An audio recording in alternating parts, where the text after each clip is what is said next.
C'est très très important. Le cours s'intitule « Le ministre et son ministère ». Suivez ce que j'explique. Vous aurez des questions. Je ne le finis pas aujourd'hui, je ne le finis pas demain. Mais c'est vraiment hyper important pour vous les pasteurs. Et pour ceux qui aspirent à la charge pastorale. Ceux qui aspirent à la charge du ministère. Alors, le plan du cours. Les ministres et son ministère, maintenant je donne le plan du cours. Dans le plan du cours, nous aurons la bibliographie, qui est la première partie. Nous aurons l'objectif des cours. Nous aurons l'approche du cours. Ça, c'est dans l'introduction du cours, en fait. La première partie qu'on va développer. Et puis, nous allons passer aux premières parties où on va apprendre l'appel au ministère. De l'appel au ministère. Et puis, nous allons passer au deuxième chapitre. Dans le deuxième chapitre, nous allons apprendre, premièrement, nous allons prendre, premier chapitre, nous sommes dans l'appel au ministère, qui est la première partie, donc l'appel au ministère ou la vocation ministérielle. Et dans la deuxième partie, nous allons apprendre l'appel au service et l'appel au temps plein. Nous allons apprendre l'appel au service et l'appel au temps plein. C'est très important, hyper important. Et au chapitre 3, nous allons apprendre ce qu'on appelle l'esquisse du ministère. L'esquisse ou l'analyse du ministère, des 5 ministères. L'esquisse sur les 5 ministères. Nous allons prendre ça dans Éphésiens, Éphésiens 4. Nous allons apprendre profondément. C'est là qui crée beaucoup de complications. Et dans la deuxième partie, et dans la troisième partie, pardon, dans la deuxième partie, nous allons apprendre l'appel au service et le problème des temps pleins. Dans la troisième partie, nous allons prendre esquisse dans le ministère. Et dans la quatrième partie, on va apprendre le principe du ministère. Et puis, nous allons maintenant rentrer sur l'introduction et définition et croissance du ministère. Et puis nous allons partir dans une autre partie qui sera intitulée « Les indicateurs des ministères ». Et puis nous allons passer à un autre chapitre qui s'appelle « La puissance pour les ministères ». Là, il y aura des sous-points, c'est le troisième, il y aura des sous-points, il y aura l'essence du ministère et comment faire couler la puissance dans votre ministère. Et puis nous allons passer au 4e chapitre où nous allons expliquer comment avoir les finances pour les ministères. Et puis là, nous allons parler de 4 points importants. La commission de Dieu ou le mandat de Dieu, ce que le ministère n'est pas, ce sera la deuxième. Les semelles et les toisons pour le ministère, et puis la concentration dans les ministères. Et puis, 5e, nous allons faire la prospérité du ministère ou du ministre. Après, nous allons apprendre comment créer, ou comment gérer la crise et les problèmes au sein de l'Église, au sein du ministère. Alors, et nous allons au chapitre 5 qui va nous parler de l'organisation. Ah là là, tout le monde a quitté, c'est pas grave. On va nous parler de l'organisation administrative du ministère et l'importance et développement d'une administration efficace. C'est là, c'est ce qu'on va expliquer. Et puis nous allons partir encore, c'est un cours qui est très long, nous allons partir encore au 3e point, où nous allons apprendre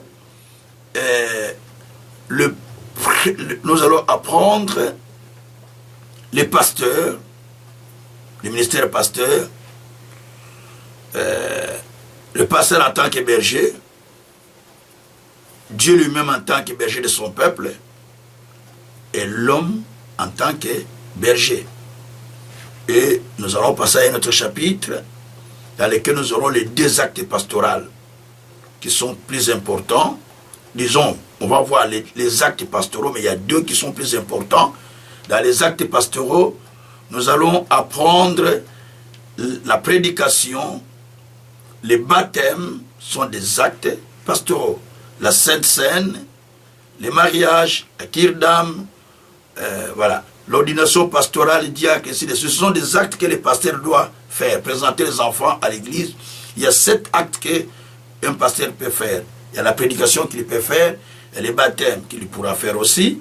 Il y a la Sainte Seine qu'il peut célébrer. Il y a des mariages qu'il doit célébrer. Les cure d'âme, on ne les fait pas. Un coin ne peut pas faire les cure d'âme. Je ne sais pas dans vos églises. Mais moi, je ne permets pas, là où je suis pasteur, de donner à un membre de l'église, parce qu'il est longtemps avec moi, un frère, un ancien, de lui donner à faire des cure d'âme. Moi, je ne le fais pas. Moi, pasteur, je suis là. C'est les pasteurs qui peuvent faire la cure d'âme. Ou il y a d'autres pasteurs qui sont là, qui peuvent faire la cure d'âme. Surtout si vous êtes pasteur principal, vous devez savoir quand même la vie de vos brebis. Au lieu de laisser aux membres ou d'autres pasteurs de faire la cure d'âme, quand il va exploser ça quelque part, allez, ça détruit la foi de la personne. Demain, la personne vous quitte à l'église. Vous dites, ah, il nous a quitté à l'église. Mais il vous a quitté pourquoi? Parce que simplement, il vous a quitté parce que simplement, vous aviez exporté ces confessions au dehors. Alors cela va l'amener à vous quitter. Donc ce sont des choses qu'on voit souvent dans des églises. Donc c'est pour dire simplement que les pasteurs ne doivent pas divulguer comment dire, le pasteur ne doit pas divulguer sa cure d'âme à des gens qui sont autour de lui. Ce n'est pas une bonne façon de servir le Seigneur. Le pasteur doit se concentrer à faire son travail tout en gardant les secrets des brebis sans les révéler à d'autres personnes, parce que c'est la responsabilité du pasteur. Et puis, nous allons aussi apprendre maintenant les ministères, c'est la 4e partie, la toute dernière, les ministres spéciaux. Il y a des ministères spéciaux. Et puis, nous allons apprendre la mobilisation des laïcs. Comment il faut mobiliser des laïcs en vue de rentrer au service. Les moyens, les méthodes d'équipement des laïcs. Beaucoup d'églises n'équipent pas. C'est ça le problème qu'il y a. Ils prêchent beaucoup, mais on n'équipe pas des serviteurs de Dieu, on n'équipe pas de nouveaux croyants, on n'équipe pas les gens qu'ils rencontrent. Alors ça, c'est un faux ministère. Dans un vrai ministère, vous devez équiper les laïcs. Vous devez équiper les laïcs, c'est-à-dire qu'ils doivent être des gens qui sont vraiment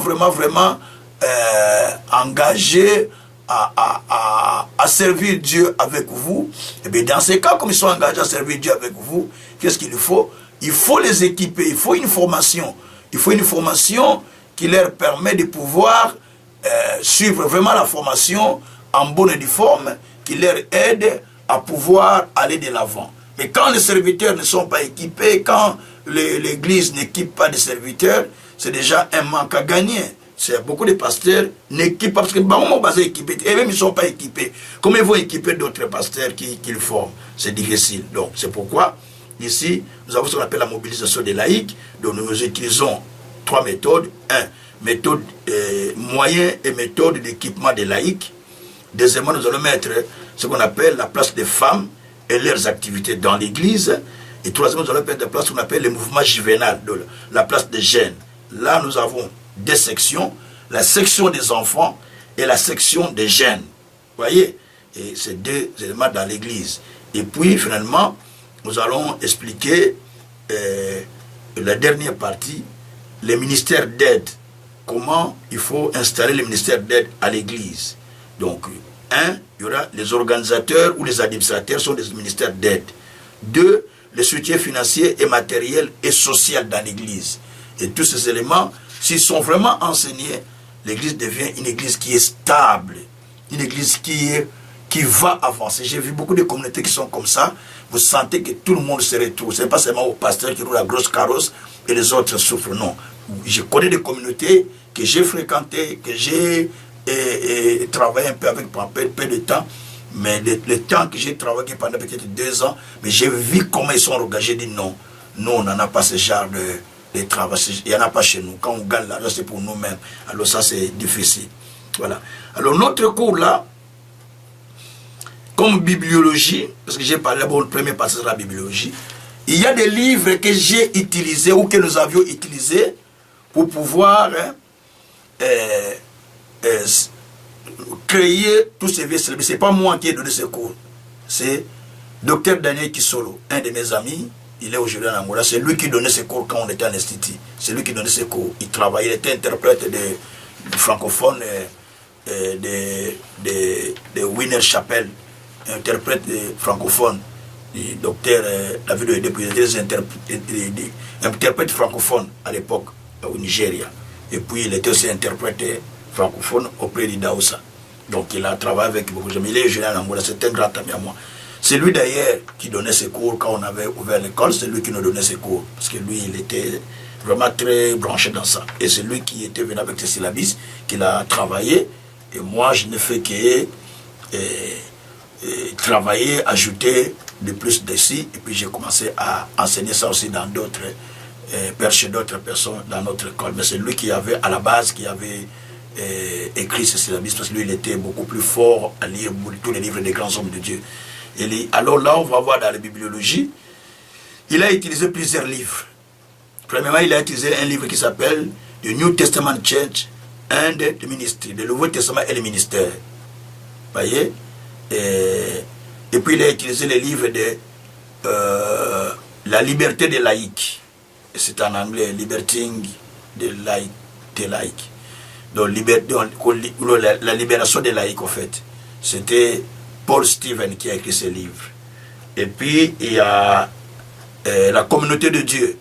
La communauté de Dieu, c'est aussi un des livres dans lesquels il a pris tous ces... Parce que tout c'est écrit dedans, il a trouvé les inspirations. Et puis, il y a aussi un autre livre. Je donne la bibliologie parce que vous pouvez vous procurer tous ces livres. Hein. Il y a aussi les livres pour poursuivre l'excellence dans la vie de David Oyedepo qu'il a utilisé. Et puis, il y a les principes du ministère de World Agency Ministry, donc toujours ministère Chapelle des Vainqueurs. David Oyedepo et ses collaborateurs, ceux qui ont écrit ce livre. Et puis, les résumés de AD 2000, c'est un ministère qu'on appelle AD 2000, de McGravan. Donc, les livres s'appellent les résumés AD 2000. Bon, Happiness is a choice. Donc, la joie est un choix. Vous voyez? Donc, de Paul Tournier. Donc, occultisme et la cure d'âme du docteur Kirkcook. Donc, tout sont des livres très importants. Comment? Ça, c'est des livres pour les pasteurs. Parce que les pasteurs n'aiment pas lire. Vous voyez? Et puis, il y a les livres qu'on appelle aussi les jeunes, les jeunes et les chrétiens d'aujourd'hui. Donc, les chrétiens, jeunes, les jeunes avec les chrétiens d'aujourd'hui. Voilà, comment gêner, tout ça. Et puis, il y a Quand Dieu te gère, évangéliste Makanzu. Il était plus grand évangéliste au Congo, hein. Il est déjà décédé, Papa Makanzu. Donc, évangéliste Makanzu, il a aussi écrit un livre, Quand Dieu te gère. Depuis longtemps. Lui, il était déjà, depuis 63, avant même Adinabal, lui, il était le premier évangéliste du Congo, Makanzu, avant Adinabal. Mais il était protestant. Et puis, ministère pastoral de la femme du pasteur Sonny Mokwenze qu'il a écrit, Astrid Sonny Mokwenze, il a écrit un livre là, très bien, ministère pastoral. Et puis, Dimension de la femme, c'est Jenny, ça, c'est un livre qui est très fort pour les femmes du ministre. Les tempéraments, et ça, c'est Time Lauer, c'est lui qui nous donne le cours souvent du développement du caractère, c'est chez elle. Et puis, les manuels du pasteur, Ligue de la lecture biblique, moi je l'ai avec moi à la maison ici, le manuel du pasteur. Donc ça vient, si tu viens de Kinshasa, tu as appris Christ à Kinshasa, ce qui était à l'époque de Ligue pour la lecture de la Bible, tu dois avoir ces livres, ou tu dois avoir déjà lu ça. Donc ce sont des livres que nous procurons à Kinshasa pour pouvoir apprendre. Aujourd'hui, le ministre n'apprend pas. En tout cas, mon constat, Les ministres n'ont pas besoin d'apprendre. Ils font beaucoup d'activités, mais sans apprendre. Ça, c'est un danger. Ils veulent faire beaucoup d'activités, mais ils ne veulent pas apprendre. Alors, je me pose des questions. Comment vous voulez faire beaucoup d'activités, mais vous ne voulez pas apprendre la parole de Dieu? C'est très dangereux. Voilà.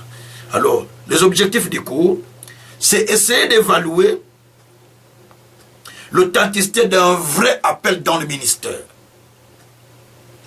Comment vous saurez que vous êtes un vrai ministre? Est-ce que vous pensez, pasteur Jean-Pierre et bienvenue les autres, est-ce que vous croyez vraiment que tous les ministres que vous voyez aujourd'hui sont vraiment des vrais ministres appelés par Dieu? Première question. Est-ce que tout ministre, il est approuvé ministre de Dieu parce qu'il fait beaucoup de miracles? C'est là qu'il est approuvé qu'il est ministre de Dieu. Est-ce que tout ministre, il est authentiquement approuvé qu'il est ministre de Dieu parce qu'il a beaucoup de biens? C'est la question qu'il faut se poser. Alors les croyants sont perdus dans tout ça. Pourquoi ils sont perdus? Parce qu'ils ne sont pas enseignés. Mon peuple est perdu par faute de connaissances. Et quand les pasteurs eux-mêmes ne s'instruisent pas, ne se laissent pas former véritablement, ils se limitent au peu de choses qu'ils ont. Donc c'est facile qu'un séducteur, qu'une personne qui égare les autres, vienne pour les égarer et pour les faire écarter du vrai christianisme. Et ça, c'est très dangereux. Vous voyez? Alors, ici, nous apprenons que nous avons besoin d'évaluer les ministres. Vous voyez? Et ça, c'est le premier objectif. Deuxième objectif, nous voulons aider les ministres de Dieu à comprendre les tâches liées à leur ministère. Pasteur, si vous êtes appelé pasteur, vous avez des tâches liées à votre ministère. Vous n'êtes pas appelé à faire tout, mais vous avez une tâche spécifique liée à votre appel, liée à votre ministère. Cela vous permet de ne pas aller gauche-droite, mais de demeurer fidèlement dans l'appel que Dieu vous a engagé, ou Dieu vous a appelé. C'est hyper important. Et nous allons aussi, je suis toujours dans les objectifs du cours, élucider quelques problèmes qui accompagnent les ministres de Dieu et proposer une ébauche de solutions. Parce qu'il y a des problèmes qui accompagnent les ministres de Dieu au long de son ministère. Maintenant, nous allons proposer une certaine ébauche de solutions que nous allons présenter. Il y a des problèmes qui accompagnent. Des fois, demain, les membres qui s'opposent au pasteur. Demain, les membres quittent. Demain, peut-être c'est la femme du pasteur qui s'oppose au pasteur. Demain, peut-être c'est les enfants. Peut-être c'est des situations compliquées dans l'église. Et comment les pasteurs peuvent gérer tous ces problèmes? Comment peut-il gérer quand l'église devient devient grande avec plusieurs membres? Quand l'église devient plus grande avec beaucoup de serviteurs? Comment faut-il gérer? S'il y a un qui est incapable de gérer une église qui a 20 personnes, 50 personnes, 60, 100 personnes, qui n'arrive pas à bien gérer ces gens-là, toujours des problèmes. Et les problèmes ne sont pas résolus. Les gens restent en conflit. Mais quand Dieu va vous donner 500, quand Dieu va vous donner 1000, quand vous aurez 2000, 3000, 4000, 5000, 10 000, est-ce que vous saurez gérer ces gens-là? C'est là il faut dire pourquoi vous avez besoin d'apprendre tout cela, envie de vous aider à pouvoir gérer toutes ces choses. Et ça vous aide à comprendre comment gérer le ministère, comment gérer tous ces problèmes qui peuvent vous accompagner. Et puis nous allons encore un autre objectif, c'est d'amener les ministres à prendre au sérieux son ministère et de considérer les principes qui régissent le ministère. Vous avez déjà appris le cours, le principe du ministère. Donc c'est très important. Alors, quand il faut parler de l'approche de ce cours, étant donné que ce cours est fait à partir de l'ecclésiologie et des principes du ministère, ceci donc va nous aider à apprendre beaucoup de principes et beaucoup d'exigences que les ministères demandent. Le ministère a beaucoup d'exigences. Le ministère, ce n'est pas seulement je prêche, j'enseigne et un point entre non. Le ministère a beaucoup d'exigences. Donc il faut savoir que si je suis appelé à être ministre de Dieu, il me faut beaucoup d'exigences. Donc, Avant tout, nous allons chercher à développer les ministères, surtout le ministère pastoral, qui est un ministère qui est lié à l'église locale, parce que c'est un ministère de responsabilité qui est en face des brebis, qui les dirige, qui les conduit. Donc c'est un ministère qui a beaucoup plus de responsabilités. Et nous allons aussi redéfinir tous les termes qu'on nous appelle apôtres, prophètes, tout ça. On va redéfinir chacun pour comprendre quel est votre vrai ministère. Parce qu'on peut servir dans un ministère tant qu'on soit dans ce ministère-là. Mais on continue à servir jusqu'au jour qu'on aura peut-être la maturité. Et là, c'est des choses qu'on trouve beaucoup dans la vie des gens. Gloire soit rendue au Seigneur. Alors, je passe maintenant aux premières parties de mon cours. De l'appel au ministère. De l'appel au ministère. Nous allons partir dans le livre de Romains, au chapitre 1er. Prenez vos Bibles déjà. Quand vous êtes étudiant, ayez l'habitude de lire rapidement vos Bibles et pas comme des croyants. L'étudiant lit facilement la Bible, il comprend facilement. Donc, nous sommes dans Romains chapitre 1er, au verset 1er. C'est un texte que vous allez trouver dans plusieurs épîtres de l'apôtre Paul. Le même texte qu'il est dit là, il est mentionné dans plusieurs, presque dans toutes les épîtres. Au chapitre 1er. Il dit, chapitre Romains 1, verset 1, Paul, serviteur de Jésus-Christ, appelé à être apôtre, mis à part pour annoncer l'évangile de Dieu. Jusque-là. Je répète le texte. Paul, serviteur de Jésus-Christ, appelé à être apôtre, mis à part pour annoncer l'évangile de Dieu. Ce texte que nous venons de lire, ou ces mots que Paul dit dans ce texte, vous les retrouvez dans tous les épîtres de l'apôtre Paul.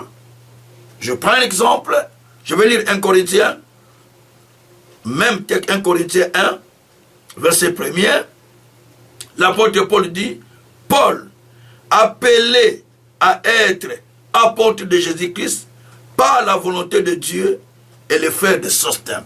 Paul, appelé à être apôtre. Romains 1 dit, Paul, appelé à être apôtre. Nous continuons. Je prends maintenant Galates, chapitre 1er, verset 1er. Paul, apôtre, non de la part des hommes, ni par un homme, mais par Christ, Dieu le Père, qui l'a ressuscité des morts. Au verset 15, il dit, 14 et 15, il dit, 14, 15, 14, 15, 14, 14, 15, je vais arriver, 14 et 15, voilà.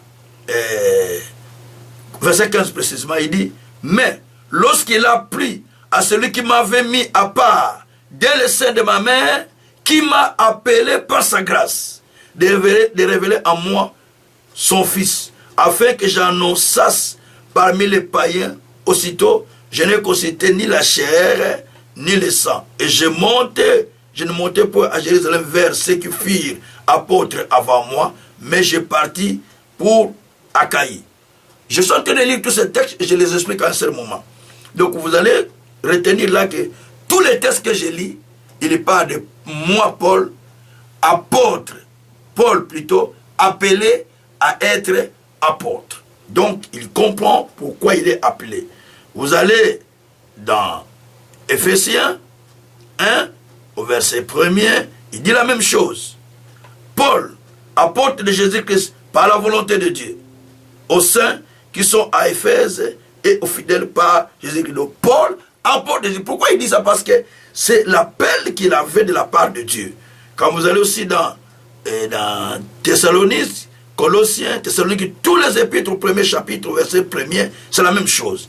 Paul, apôtre de Jésus-Christ par la volonté de Dieu, c'est ce Colossiens là. Tous les épîtres que nous lirons, vous trouverez que ça donne la même chose. Il n'y a pas une distinction.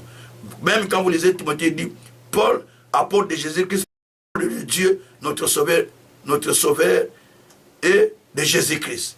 Alors, j'explique quoi là? Lorsque vous vous dites ministre de Dieu, vous devez être sûr de votre appel. Parce qu'ici, l'apôtre Paul dit, Paul, appelé à être apôtre. Donc, il connaît l'appel qui lui était lancé. Quand vous avez déjà un souci avec la vocation ou avec l'appel, vous ne ferez pas un ministère correct. Parce que vous avez un souci avec votre appel. Vous allez remarquer aujourd'hui, sans contredit, si vous me contredisez, vous me contredisez, mais moi je dis sans contredit, parce que c'est ce que je constate, le pasteur change, les ministres changent de ministère. Souvent, il est évangéliste. Après, on va entendre, il est devenu pasteur. Demain, il est devenu apôtre. Et tantôt docteur. Et tantôt, je ne sais pas. Donc, ils évoluent en grade. C'est comme le ministère peut évoluer en grade. Non. Si je suis appelé au ministère d'évangéliste, mon ministère c'est évangéliste. Si je suis appelé au ministère apôtre, mon ministère c'est apostolique. Je suis appelé au ministère pasteur, mon ministère c'est les pasteurs. Je suis appelé au ministère prophète, mon ministère c'est prophète. Donc on évolue, on n'évolue pas en grade, mais on travaille dans l'appel qui est confié. C'est pourquoi il y a beaucoup de, je vais dire, beaucoup de ministres destructeurs de l'Église. Je me permets de dire ça. Je ne dis pas que beaucoup de ministres constructeurs, mais beaucoup de ministres destructeurs de l'Église. Pourquoi? Parce que ils prennent toutes les bêtises, ils les exposent dans les YouTube. Et quand ils exposent dans les YouTube, les gens sont contents de lire ça, de lire des vidéos. Celui-là, il a répondu comme ça, lui, il a dit comme ça, l'autre a répondu comme ça. Mais il y a des milliers de gens qui suivent ça. Au lieu de suivre la parole, ils suivent leurs discussions, les discussions des pasteurs, les discussions des ministères, les discussions de comment il a répudié cette femme, les discussions de comment il a abandonné cela pour prendre une autre. Donc toutes ces choses-là font qu'ils détruisent la foi de beaucoup de gens. Alors ma question c'est ici. Sont-ils vraiment appelés par Dieu? Ce n'est pas moi qui pose cette question. C'est Paul qui a posé cette question dans 2 Corinthiens 11, verset 23. Sont-ils réellement ministres? Ces gens-là. Mais moi, je les suis. Paul dit, sont-ils réellement ministres de Dieu? 2 Corinthiens 11, verset 23. Est-ce qu'ils sont vraiment réellement ministres de Dieu, ces gens-là? En voyant ce qu'ils font. Sont-ils réellement ministres de Dieu? Paul qui dit. Et Paul dit, il donne la réponse. Je suis ministre de Dieu par la souffrance. J'ai été ministre de Dieu par des jeûnes et prières. J'ai été ministre de Dieu par exposé à beaucoup de veillées. Et ministre de Dieu exposé à beaucoup de persécutions. Aujourd'hui, quand un ministre est persécuté par des gens, alors, le ministre là, on le considère comme étant un faux ministre. Donc, beaucoup de persécutions. J'ai été emprisonné. Quand on a arrêté un ministre, on dit, ah, Dieu n'était pas avec lui. Mais Paul dit que plusieurs fois, il était emprisonné. Donc, ça, c'est 2 Corinthiens 11, à partir du verset 23 jusqu'au verset 30. Il dit, il explique, un ministre, il dit, mais moi je le suis par les souffrances, par les épreuves que j'ai endurées, par le veillé, par les jeûnes multipliés, par l'épreuve de mon apostolat. Il explique au verset 30, j'aime bien 28 jusqu'au 31 verset, il dit, si je vois quelqu'un tomber, je sens c'est comme c'est moi, mon cœur, donc je brille au fond. Et il dit, je suis assiégé, écoutez l'expression, assiégé par le souci que me donnent les églises. Ça c'est l'apôtre Paul.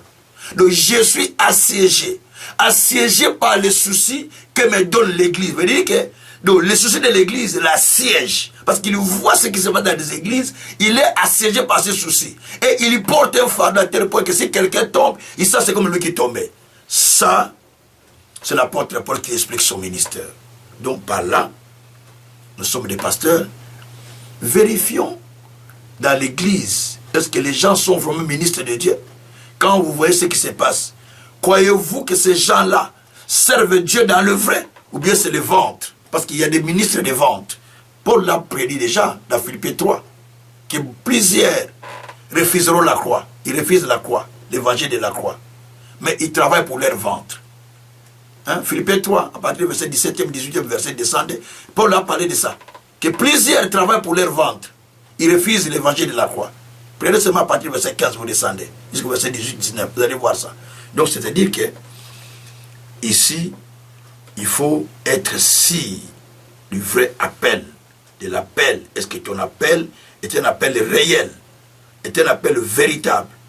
Et c'est pourquoi Paul, quand vous regardez dans ce schéma que Paul nous explique dans tous les livres qu'il a écrits, il écrit d'abord, moi Paul, apôtre, appelé, moi Paul, appelé pour être apôtre.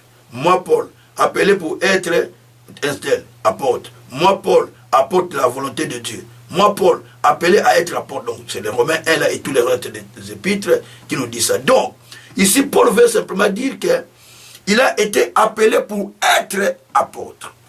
Un ministre doit savoir en quoi il a été appelé pour qu'il ne change plus de titre en sa langage. Pour qu'il ne change plus de titre, il faut savoir en quoi tu as été appelé. Beaucoup ne savent pas en quoi ils sont appelés. C'est pourquoi ils tâtonnent dans plusieurs ministères. Abeta, qui tape gauche, qui tape droite, qu'il fait ça. Parce qu'il ne sait pas en quoi il a été appelé. Et c'est le danger de l'église aujourd'hui. Si tu ne connais pas en quoi tu es appelé, tu ne le feras pas. Tu ne vas pas exercer. Il y a des évangélistes de nom.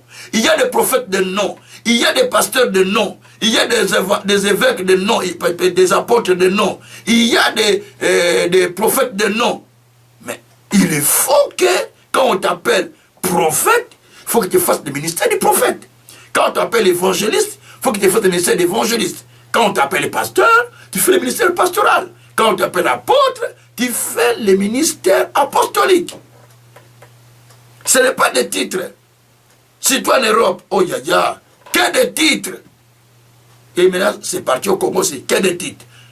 Tout le monde veut être bishop, tout le monde veut être apôtre, tout le monde veut être archibishop, tout le monde veut être, je ne sais pas, prophète. Donc, voilà. Donc, tout ça, c'est parce qu'il y a un souci de la compréhension de l'appel au ministère. C'est pourquoi ce cours, c'est un cours qui est très important. Le ministère et son ministère est un cours qui a à vocation à corriger beaucoup d'erreurs et à redonner au ministre du tonus pour mieux servir dans son ministère et à prendre soin de la responsabilité qui lui a été donnée. C'est à peu près le cours du principe du ministère. Vous voyez, c'est très important. Alors, il y a une sémence dans chaque appel divin. Quand Dieu vous appelle, c'est que Dieu a déposé une sémence en vous. Quand nous venons en Christ, Dieu nous appelle à croire en lui, en Jésus. Donc nous recevons une sémence à l'intérieur de chacun de nous. Cette sémence doit germer, doit grandir pour devenir un grand arbre afin de produire des fruits. Et tout le monde dans le corps du Christ est porteur de quelque chose. Tout croyant, il est porteur de quelque chose en lui. Mais il doit travailler pour que ce qu'il porte en lui puisse sortir. La découverte de ce que tu portes et des fonctions pour lesquelles tu es appelé à exercer, c'est là qu'on appelle le ministère.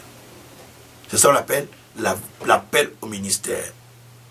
En outre, la découverte de la vision que Dieu t'a donnée ou la découverte de la responsabilité que tu dois exercer selon l'appel qui t'a été donné, c'est cela qui détermine le ministère.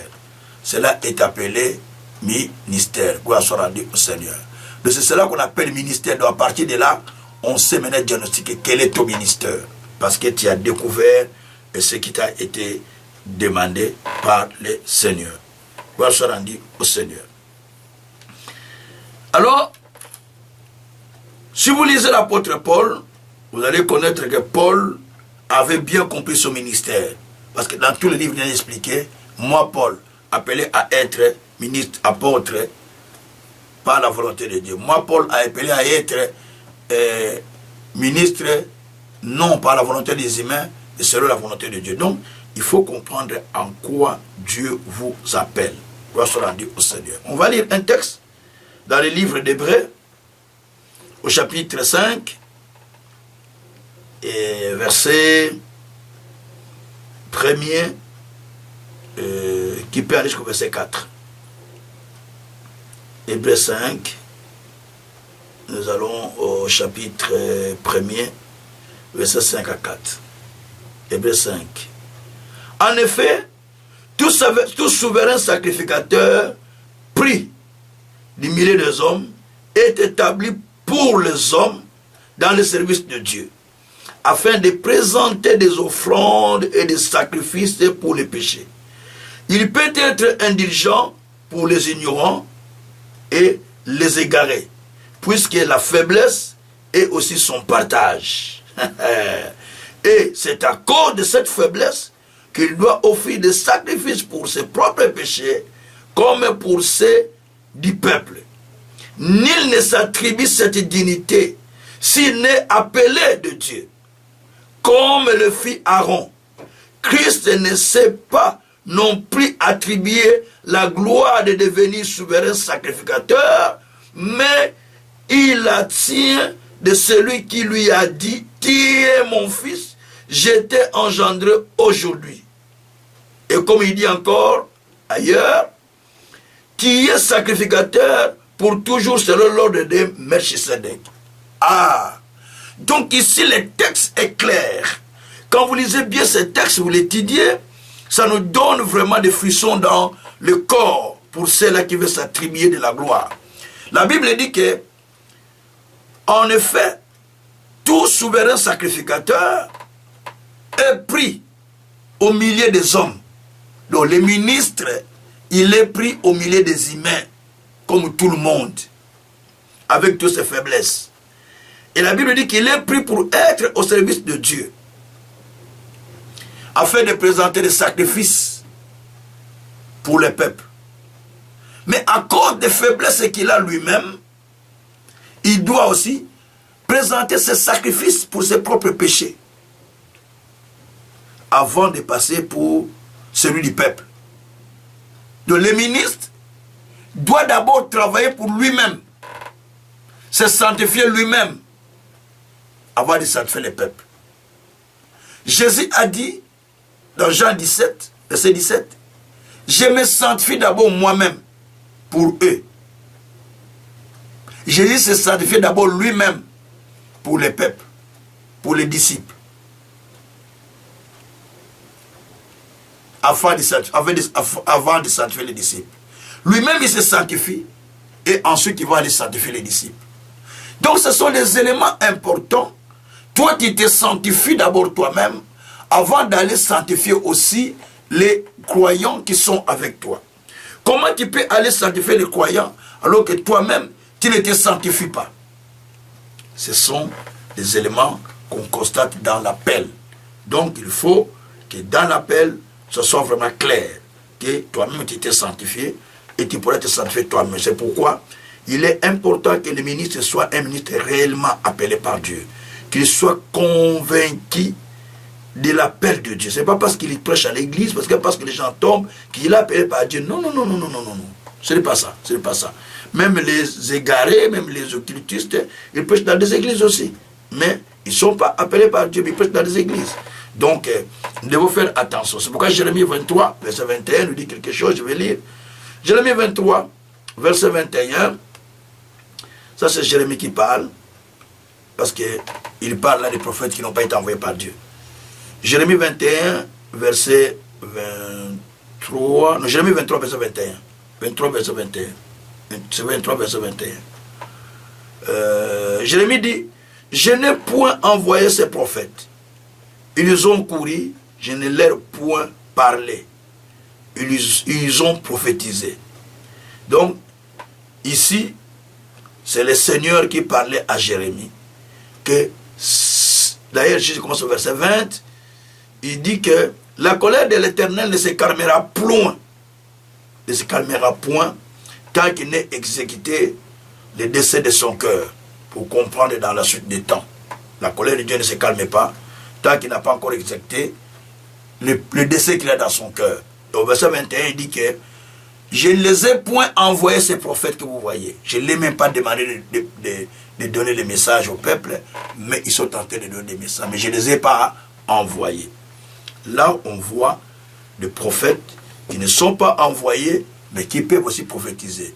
Des prophètes qui ne sont pas envoyés, mais qui peuvent être au sein de l'Église. Et toutes ces choses que nous voyons, toutes les couleurs que nous voyons aujourd'hui, avec toutes les aventures que vous savez vous-même, qui se passent dans le corps du Christ, par-ci par-là, des aventures, c'est ce que vous entendez par-ci par-là. Vous pouvez vous-même vous fixer pour comprendre qui sont les bons et qui ne le sont pas. Qui sont les vrais ministres et qui ne le sont pas. À partir de là, vous pouvez comprendre, à partir de ce que vous voyez, vous pouvez même décider de comprendre qui est un ministre ou qui ne l'est pas. Gloire soit rendue au Seigneur. Alors, donc, quand nous lisons aussi Genèse chapitre 3, à partir du 1 jusqu'au 13e verset, précisément à partir du verset 8 et 9, nous allons voir aussi là-bas l'appel de Dieu envers l'homme. Quand je parle de l'homme, Dieu appelle Adam et Ève dans les jardins. C'est un appel. Dieu appela Adam. Adam qui dit, je me suis caché, je suis né. Donc, Adam qui a fui la présence de Dieu à cause de son état du péché. Ève, pareil, ils se sont cachés. Là, on voit l'appel que Dieu lance à quelqu'un qui est dans le péché de retourner vers lui. Il appelle, où est-il? Où est-il, Adam? Où est-il à partir du verset 8 et 9? Dieu appela Adam. Où est-il? Parce que Dieu descendait dans les jardins pour chercher l'homme tous les soirs. Et là, il appelle, où est-il? Et ça, on voit l'appel de Dieu qui les lance envers un païen. Par là, je voulais expliquer qu'il y a plusieurs types d'appels. Il y a les appels au ministère, mais il y a aussi le premier appel commence par l'appel à la repentance. Il y a beaucoup de ministres qui vous prêchent la parole, ne sont pas passés à l'appel à la repentance, mais ils sont devenus ministres directement. C'est étonnant. Ça commence d'abord par l'appel à la repentance. L'appel à la repentance, c'est l'appel de ceux qui quittent le monde, qui viennent recevoir Jésus comme Seigneur et Sauveur, en abandonnant la vie du péché, en abandonnant le mal, en se consacrant complètement à Dieu. Ça, c'est le premier appel que nous pouvons comprendre. On va expliquer ça, c'est ce genre d'appel. Il va venir le deuxième appel, qu'on va appeler l'appel au service, ou l'appel spécial, où on va sentir les gens qui tournent pour servir le Seigneur, sans qu'ils soient ministres, mais ils servent. Et on va rentrer dans un troisième appel, qu'on appelle l'appel particulier, où on va voir des ministres de Dieu qui sont choisis par Dieu pour servir le Seigneur, les 5 ministères. Et on va voir l'appel de l'Esprit. L'appel de l'Esprit, c'est le mandat que Dieu donne souvent aux apôtres, aux prophètes, pour aller en mission, aller dans tel endroit. C'est ce qu'on appelle l'appel de l'Esprit. C'est l'Esprit Saint qui envoie. Va dans tel endroit, va faire dans tel endroit, tu vas aller délivrer dans tel pays. Va dans tel pays, tu vas implanter l'église. Va dans tel pays, tu vas aller faire. Ce sont souvent des apôtres, des prophètes que Dieu envoie, parce que ce sont des envoyés de Dieu, ce sont des messagers de Dieu. Et Dieu les envoie pour aller répondre à l'appel de l'Éternel. C'est l'appel de l'Esprit qu'on appelle. Alors, Nous allons comprendre que Dieu a besoin que l'homme retourne vers lui. L'être humain doit retourner vers son Créateur. Selon l'appel que Dieu a lancé à Adam et Ève. Où est-il? Dans les ministères, il faut se poser des questions. Je suis où? Je suis là où Dieu veut que je sois? Dans mon espace de travail, dans le jardin d'Éden? Ou je suis en dehors de mon espace de travail? Avez-vous déjà posé cette question? Et je suis vraiment dans le ministère dans lequel Dieu m'appelle? Est-ce que je fais vraiment ce que Dieu veut pour moi que je fasse?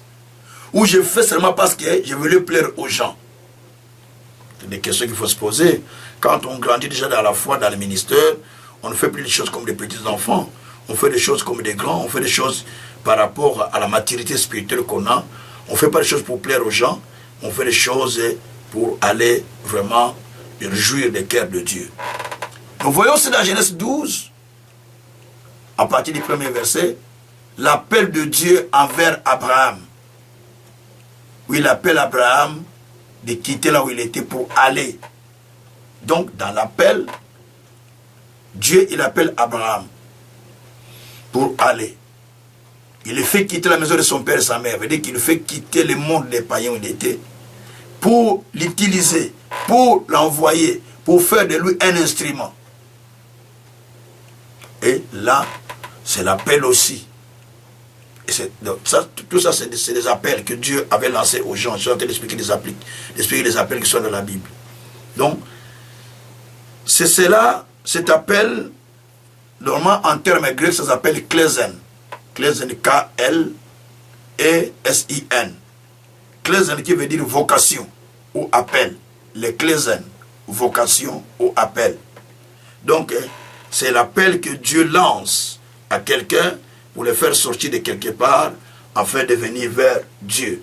C'est le même appel que nous voyons dans Hébreu 8, dans Hébreu 11, verset 8. Hébreu 11, verset 8. Dans Hébreu 11, verset 8. Je peux lire le verset. Voilà. Verset 8. Je pense verset 8. Je vais vérifier si c'est verset 8, si c'est le bon verset, mais je crois que c'est ça. Verset 8, oui. C'est par la foi qu'Abraham, lors de sa vocation, obéit et partit pour le lieu qu'il devait recevoir en héritage et qu'il partit sans savoir où il allait. Voilà. Donc, c'est par la foi qu'Abraham a reçu l'appel. Quand on reçoit l'appel, il faut avoir la foi en Dieu. Et on accepte d'aller même là où tu ne connais même pas Dieu t'envoie, t'aider. Va. Quand je suis venu ici, je n'avais aucune personne. Aucun frère, aucun cousin, aucune connaissance. Personne ne m'a connu. Dieu me dit, va, je t'envoie là-bas.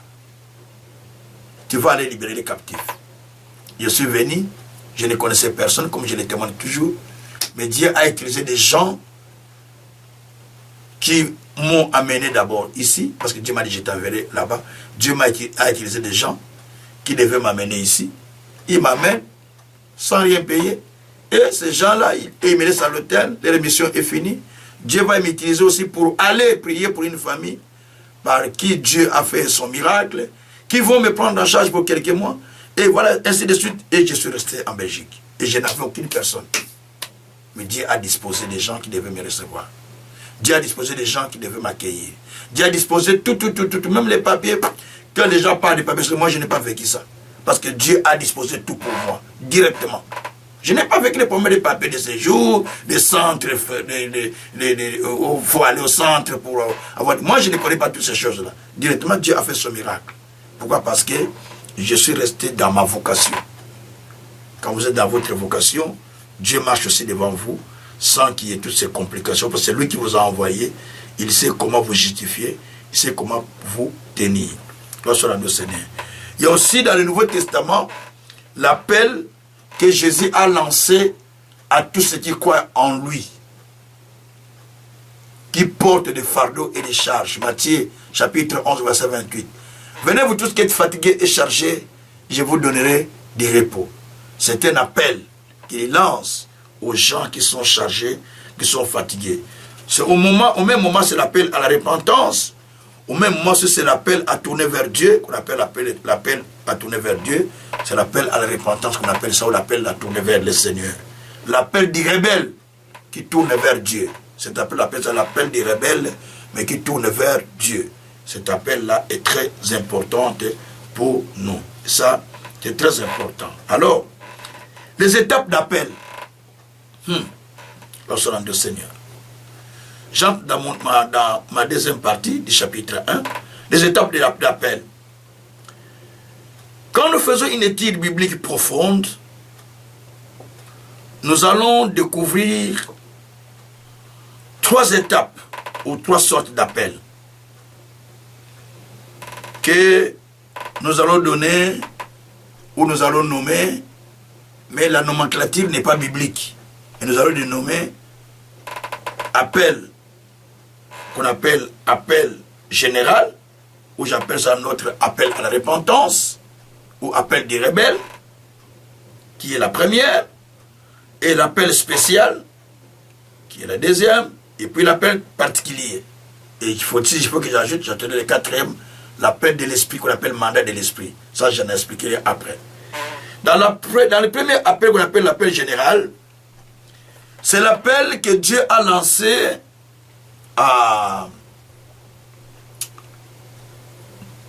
dans Genèse 3, verset 9, qu'il a lancé à Adam. Où es-tu?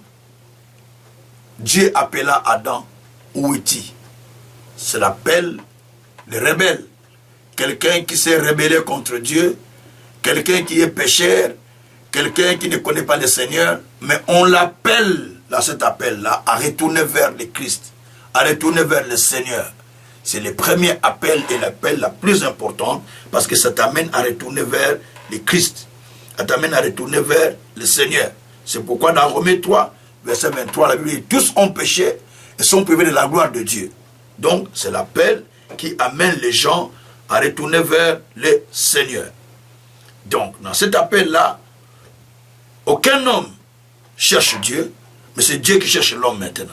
Parce que c'est Dieu qui cherchait Adam quand il a péché. Ce n'est pas Adam qui a cherché Dieu, mais c'est Dieu qui est venu chercher Adam.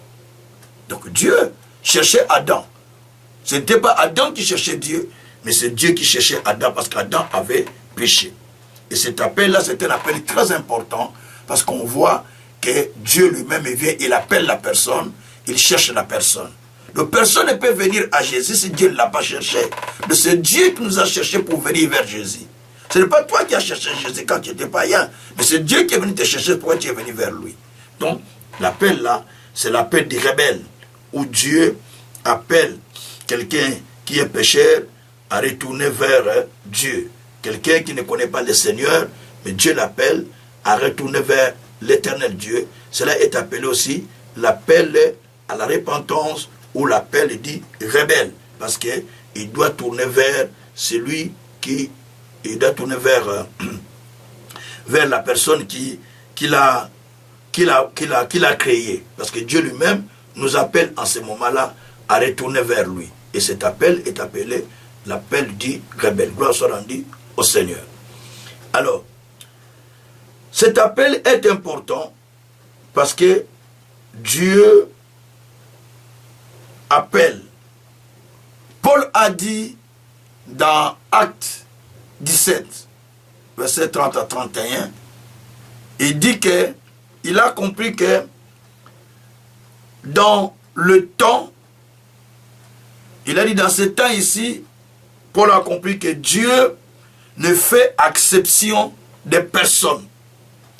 Dieu, sans tenir compte du temps d'ignorance, comme dit la Bible, annonce maintenant à tous les hommes, dans tout lieu, à se repentir. Ce que dit la Bible. Parce qu'il a fixé un temps où il va juger le monde, selon sa justice. Vous voyez, Dieu ne fait exception d'ailleurs des personnes. Et Dieu ne tient pas compte de notre temps d'ignorance. Mais ce qu'il tient pour chacun de nous, de se repentir, de tourner vers Dieu. Quand quelqu'un se tourne vers le Seigneur,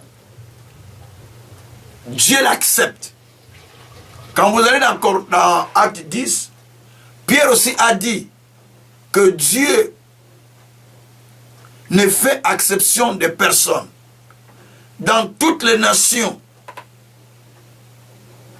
où il trouve quelqu'un qui est juste, quelqu'un qui invoque le Seigneur, à ce moment-là, Dieu l'accepte. Nous sommes dans Acte 10, verset 34 à 36.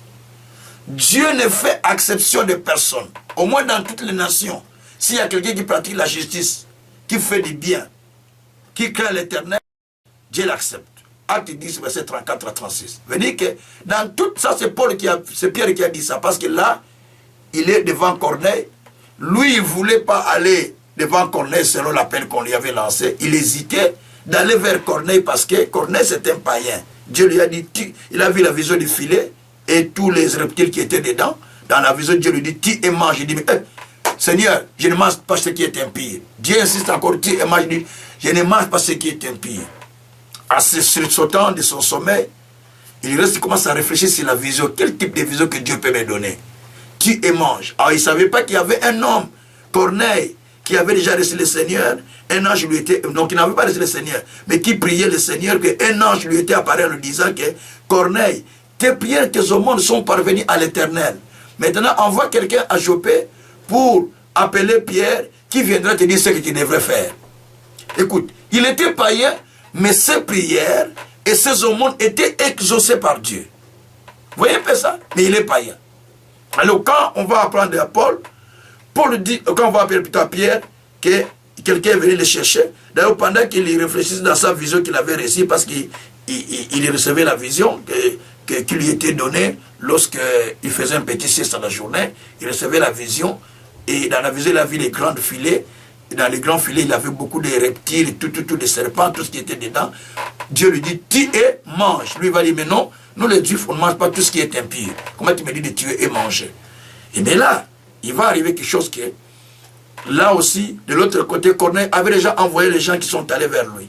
Parce que Dieu a parlé à Corneille. Et lui aussi, Dieu, quand il se réveille dans sa prière, il commence à réfléchir.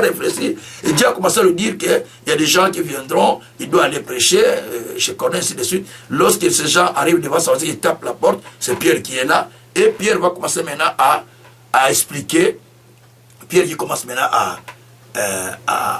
on explique à Pierre que c'est Pierre qui sont venus chercher, il dit c'est bien moi, tout ça. Et il dit qu'on est venu te chercher parce qu'il y a un homme qui a reçu la vision, Corneille, et il nous a demandé de venir te chercher et d'aller, parce que Dieu lui a dit qu'il devait venir te chercher pour aller lui parler. Alors il a compris que c'est le Seigneur qui lui a parlé. Pierre est allé. Et quand Pierre arrive, il a trouvé déjà des gens qui étaient là, bien préparés, qui voulaient écouter son discours.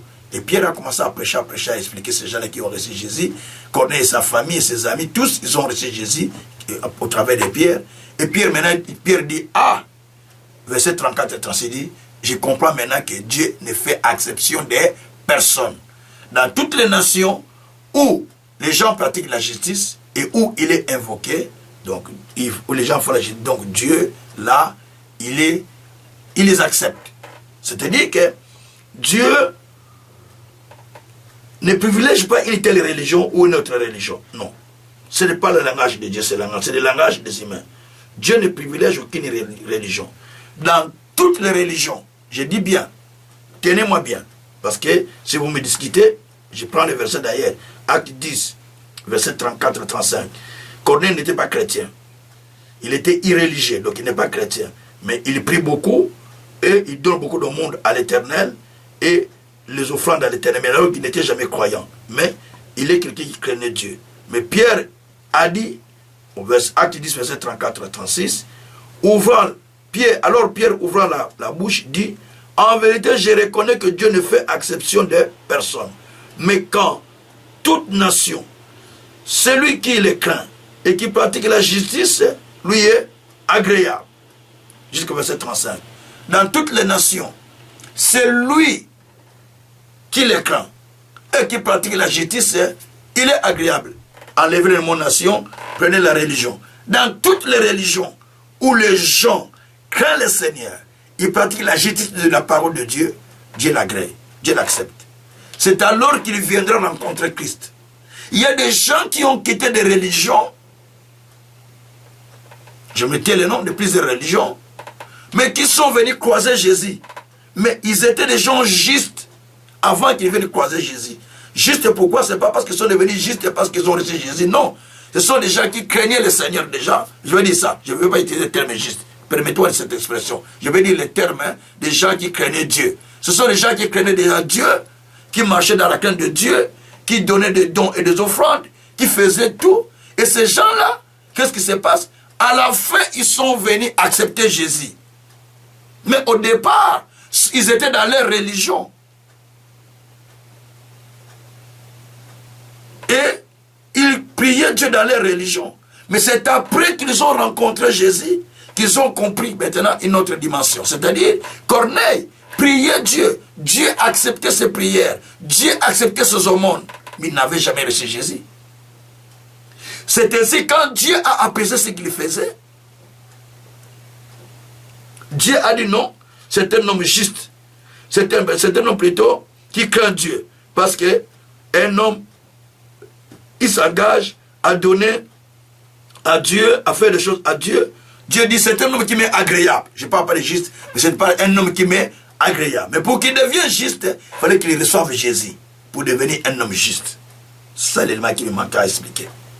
Donc là, Corneille va accepter Jésus comme Seigneur et Sauveur par la prédication de Pierre. Mais au départ, Dieu a agréé ses prières. Dieu a agréé ses aumônes sans qu'il ne soit chrétien. Attention. C'est pourquoi Dieu dit, sans tenir compte dans toutes les nations, Dieu ne fait exception des personnes. Dieu ne fait exception des personnes. Et en toute nation où quelqu'un craint et pratique la justice, lui est agréable. C'est ce que Pierre avait dit à Corneille.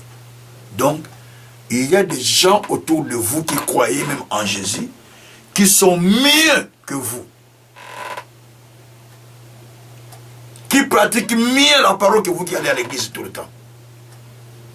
Parce que, peut-être ils ne sont pas beaucoup enseignés, mais le peu qu'il connaît, il les pratique et il fait des œuvres qui sont dans la Bible, que Dieu demande.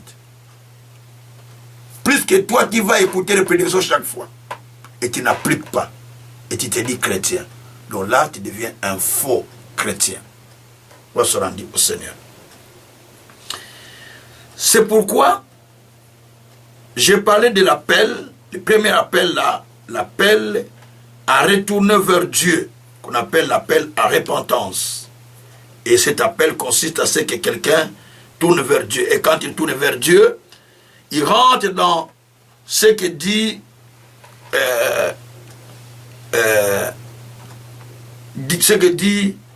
Apocalypse, ce que dit, pardon, Acte 17.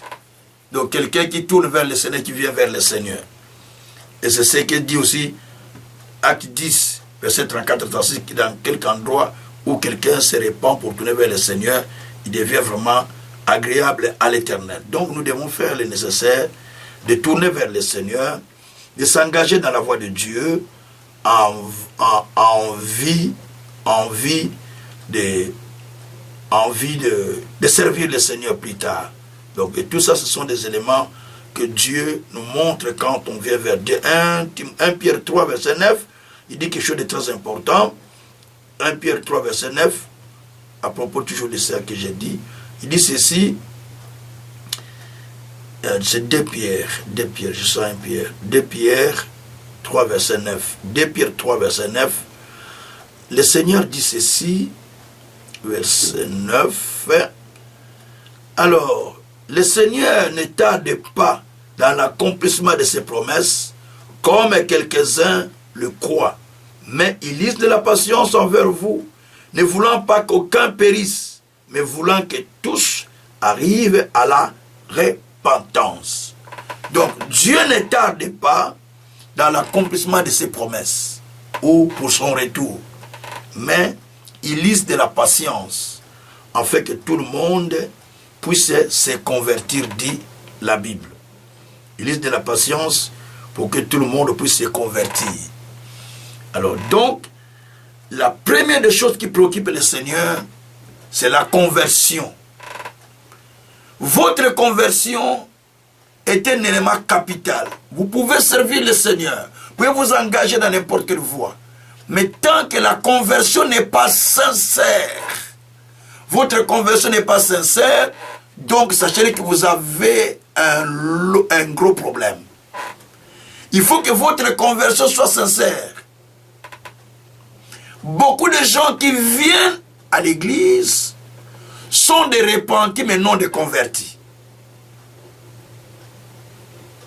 Et le passé se contente du nombre de gens qui sont à l'église, mais ne se contentent pas des convertis. Non. Il y a beaucoup de repentis, quand tu prêtes, les gens pleurent et versent des larmes. Bandoki, des sorciers, mais qui versent des larmes à l'église. Parce qu'ils se répandent, mais ils ne se convertissent pas. Parce que demain ils reprennent la même chose. Ils ne sont pas convertis. Parce que si quelqu'un est converti, il ne voudra pas, il ne voudra plus faire ça. C'est pourquoi il y a beaucoup de repentis dans l'église, mais moins de convertis. Nos églises sont remplies plus de convertis, de repentis plutôt, que de convertis. Il n'y a pas assez de convertis dans l'église. Il y a plus de repentis. Un converti, on parle de conversion. C'est-à-dire qu'il est converti. Il n'est plus ce qu'il était. Il est converti. Un converti a quitté un monde pour un autre monde. Un converti, il a quitté un état pour un autre état. Un converti a quitté une vie pour une autre vie. C'est ça un converti. Mais quand il demeure dans la même vie, il n'est pas converti. Impossible. Paul, un converti, qui autrefois tuait, persécutait les chrétiens, faisait tout ce qui était mauvais.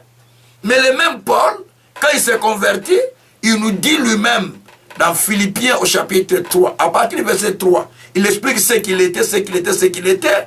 Quand vous arrivez au verset 7, il dit, mais ces choses-là que je viens de citer, qui étaient pour moi comme gain, je les regarde maintenant comme une perte, à cause de la connaissance de Jésus. Je les regarde comme de la boue, à cause de l'excellence connaissance de Christ. Donc, il les abandonne parce qu'il a gagné Christ, parce qu'il a connu Christ. Donc, c'est une conversion, c'est une conversion. Il était autrefois persécuteur, mais il a changé. Et c'est ce qu'il dit aussi dans 2 Corinthiens, dans Actes des Apôtres, au chapitre 17. Non, pardon, au chapitre 26. Je vérifie pour ne pas me mettre en erreur. Au chapitre, je parle 25, non, pas 26. Actes des Apôtres, chapitre, ça doit être 26. Ça doit être 26. Actes des Apôtres, chapitre 26, verset 17. Je vérifie si c'est ça. Je crois que c'est ça. 17 à 18. Actes des Apôtres. Parce qu'il explique la même chose. Actes des Apôtres, chapitre 26, verset 17 à 18. Certainement, c'est ça. Voilà, c'est ça. C'est ça, c'est ça, c'est ça, c'est ça. Donc, ici, Paul aussi dit, à partir du verset 16, mais lève-toi. Non, je commence au verset 15. Je répondis, qui est-il, Seigneur? Le Seigneur dit, je suis Jésus que tu persécutes. Mais lève-toi, tiens-toi sur tes pieds, car je te suis à Paris pour t'établir ministre et témoin des choses que tu as vues et de celles pour lesquelles je t'apparaîtrai. Je t'ai choisi du milieu des païens, vers qui je t'envoie, afin que tu leur ouvres les yeux pour qu'ils passent des ténèbres à la lumière, de la lumière de Satan à Dieu, pour qu'ils reçoivent par la foi en moi les pardons du péché et l'héritage avec les sanctifiés. Ça, c'est Paul qui est en train de faire sa défense devant le roi Agrippa. Donc, il est en train d'expliquer devant le roi Agrippa, il fait sa défense de la vision que Dieu lui avait donnée, de sa conversion. Donc, il explique ici la vraie conversion. Il dit que quand il avait rencontré le Seigneur, il était dans le chemin de Damas pour aller persécuter l'église. Et c'est là où le Seigneur va le rencontrer pour lui dire que j'étais choisi pour quitter le monde des païens, aller dans le monde de la lumière. Quitter les ténèbres, aller dans la lumière. Donc, la conversion consiste à quitter un monde pour aller à un autre monde. Tu étais dans les ténèbres, tu viens dans le monde de la lumière. Tu vois, tu étais féticheur, tu deviens aujourd'hui enfant de Dieu, servante de Dieu. Tu étais prostituée, tu deviens celui qui gagne même les âmes là. Comme la femme prostituée, qui était prostituée, mais en rencontrant le Christ, c'est elle qui va aller prêcher. Les gens disent, mais toi, on te connaît, tu es prostituée. Non, il dit, je le supplie, je suis venu pour prêcher ceux qui sont restés. Il a prêché même l'homme qui l'attendait dans la chambre, pour qui il est allé poser de l'eau. La conversion, quand tu te convertis dans le vrai, même les gens qui sont autour de toi, même les copines qui sortaient avec toi, ils se convertissent par toi, ce qui s'était passé avec moi. Même toutes les jeunes filles qui me suivaient à l'époque se sont converties au travers de moi. C'est moi qui les ai amenés tous en conversion. Tous, aujourd'hui, sont des serviteurs, servantes de Dieu. Au travers de moi qui se sont convertis. Donc tu ne peux pas te dire converti, mais tu as la même vie. C'est pas possible ça. C'est pas possible. C'est pourquoi comme Jésus est en train de dire que l'église, il y a moins de convertis, il y a plus de païens, mais qui remplissent l'église. Et les pasteurs sont contents de ça. Alors qu'il n'y a pas le travail qui amène les gens à la vraie conversion. Mais il faut qu'on travaille pour la vraie conversion, pour que les gens se repentissent et les gens viennent en conversion. Gloire soit rendue au Seigneur. Donc ça, c'est qu'on appelle, le premier appel qu'on appelle l'appel général ou l'appel du rebelle, ou un autre appel à la repentance. C'est le premier appel que Dieu lance. Le deuxième appel est appelé l'appel spécial. C'est-à-dire, tous ceux qui ont reçu Jésus-Christ comme Seigneur et Sauveur répondent positivement à l'appel général que Dieu lance à chacun.